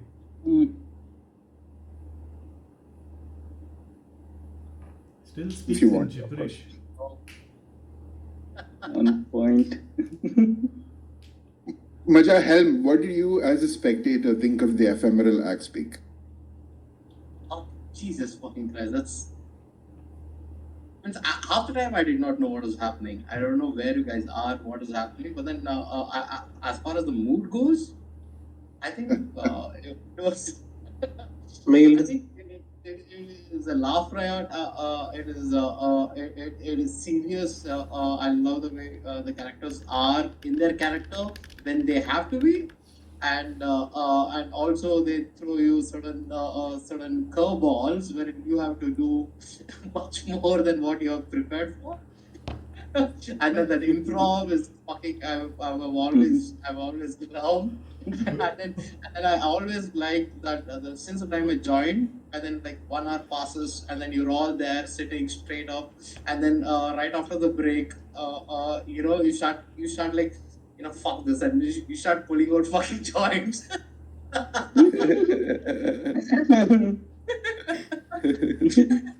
So that says it all. I think you have a fucking great fucking party. I think you have I don't know, you have everything going, guys, for you all and the team. So it's great to see you all put together. Add up party day. So much juicy backstory from everyone. Yeah, I'm going through your notion. So, I mean, who didn't want a player who makes such detailed freaking notes? I'm fucking jealous as a DM. I'm not fucking kidding you. I mean, this is ridiculous. This is like chapter-wise session notes, and then my man has got fucking screenshots of fucking certain instances in the game. Like, how does he even keep up? Irfan is legendary. He's a legend unto himself. Yeah. Oh my god. Jeez. And like, like how MB put the two fingers as a cross, and then as you were about to ask him, as you started beginning a dream, that's how I feel when Irfan is taking notes. I hope I don't make those notes as a DM. He's that player. It's like, oh my god, that's so detailed, so well written, and then so on point. I think. Yep. I'm jobless. You can say it. No. It has. Like every. No, dude. I'm in awe. I think I fell in love because I was there at session 0, and this is a great watch. But then Thursday is a little off. I could not be there much, and then I hopped on once, and then now I'm back. I have no what's happening, but still I think it's like you made me feel informed. So Awesome. Hey, great story. collectively, let us all give each other a pat on the back. Pat on the back. Pat on the back. Pat on the back. Pat on the back. Yes. This is Kindly giving them a long rest. Yeah. And right at the break too. It wasn't me who was keeping them from a long rest. They were just reading. So this is one thing that I want to point out, right? So this is also the first campaign where I have had players who are as immersed into the world and exploring aspects of it, So honestly, like part of the reason that this took so long to happen is because you guys were like there. You were like doing almost like moment to moment, like because so it took what, like 5 sessions to get your first long rest. It's almost like we have actually played out that time, over the course of these 5 sessions. So I mean, as a DM, this is also the first time that one of my games has gone to the point where it goes to the level of needing 5 sessions before you get along, So more than anything, like kudos to you guys for having kept me here as well as much. I mean, I love you guys. I love. You've got the Super 6. This is a good return session, right? Nice session to come back into the new year. Yeah. Yes, sir. How long were you holding that grandfather? How long were you holding that grandfather Atlanath thing for a little while? Is he going to finally call his a Navy grandfather or not? So many questions. Yeah, what the fuck was that about? This is another thing that I'm going to tell all of you. The dreams that you encountered, dreams have basis in reality. Dreams have anchors in other places. So the things that you saw might have some basis in truth, might be projections of insecurities, might be just nightmares. But that we shall find out as time goes on. My worst Sorry. nightmare is a bird on the beach having a Mai Tai.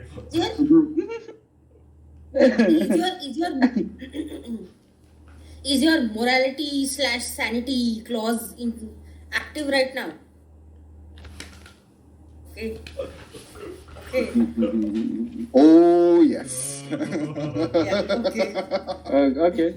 I kind of played into that because I was like, okay, he's gonna come out a little crazy. Fair enough. And Yeah, you- so Like self-censored, I get my way. an Zeal is extreme so- introvert waking up to like all of his friends in his room. Like, Yeah. Small fair. After a night of torture, it sounds like it's like freaking whole night going. Ah. Dude, Zeal is so cute. Like the way you're playing. You promise, you give me an autograph. You promise. There's You see that? I'm imagining a weird parallel where Ceres's grandfather and Percy's mother are like bonding. Troubling, very troubling to hear. That might Yeah, actually it is. be plausible. It First is. thing is that's very plausible. Just send 5 more ambulance our way, not this. Gotta call the old man. Hey, you guys wanted your long rest, guys. Like I had to give you one. Like it. What did you want? I don't feel rested. That's what you're Yeah, exactly. know? Exactly. That was not restful. You gave me blackness and shocks and nightmares. It's like it's a Birds technical shooting out. long rest. You got the 8 hours of sleep, Long- and then you wake up long 8 rest hours of- later, still like groggy and shit. That's the kind of rest.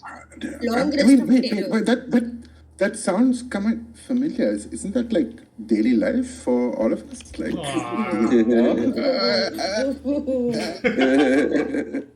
Very honest to one. Hey, as a fellow smoker, you can't claim that.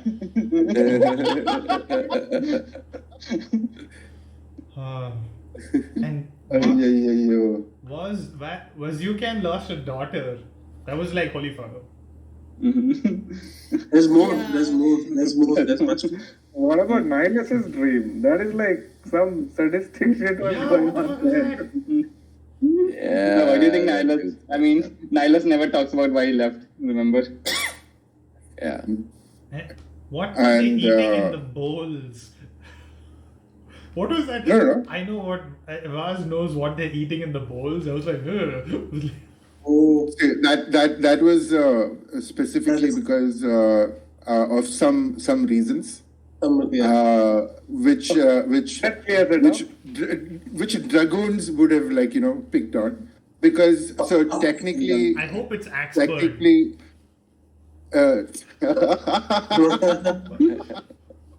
no, but so technically I mean, this is part of the manga story. It explains why I'm good at medicine, though. It does bring that. It does. After the amount of because, shit I faced.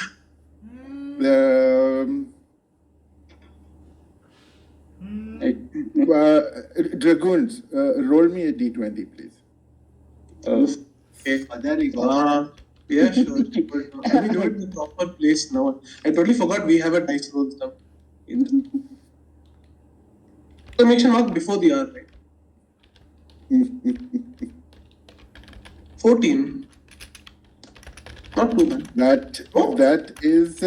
That was enough because that wasn't enough rather. Ah, There is a distinct possibility that what could have been in the soup was human remains. Ah.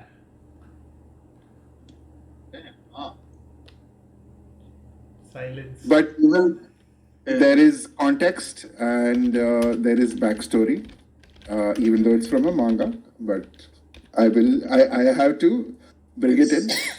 It's the most heart-wrenching thing that I have read or ever experienced pretty much in my life. If you can digest, if you can sit through it, it gives you enough hope. You keep going through, but it will break you completely. So yeah, pretty cool. Oh, hey man, thanks for the great feedback on my game, dude. Like, that sounds nice. That's brilliant. It applies to the game. It very much applies to this too. Yeah. I'm super suspicious I of do love- Nihilus and Ceres as well. Like, what is all that about as well, you know? Sorry, what do you say? Sorry, See, hell is wholesome. That's the worst part. That's the worst part. What's the... The fact that it's wholesome. You mean the You had a question. You had a question. You. This is from the manga.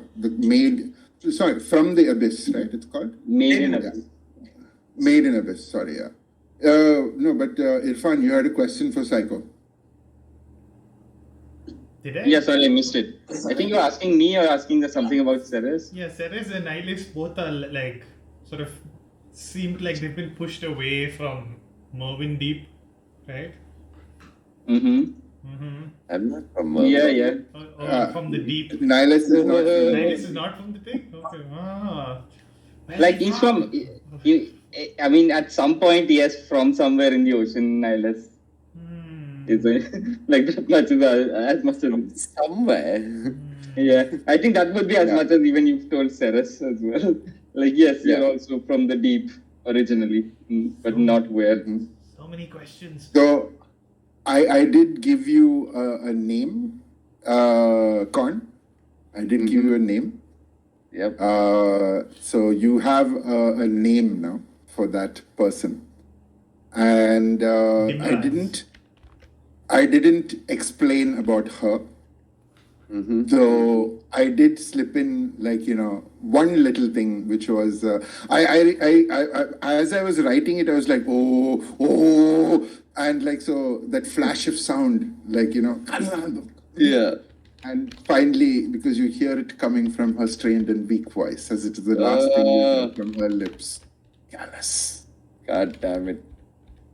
It was Gallus, okay. No, I'm just It saying was you like, I mean, none of you heard it, but like it could be callous, it could be the word callous, it could be a lot of things, I'll add a question mark.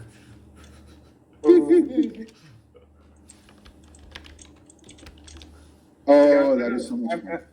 I am going to take your leave, guys. GG. Yeah. GG. Good night, man. Good night. He has the most wholesome family life. I mean, So far. he's how much were you prepared?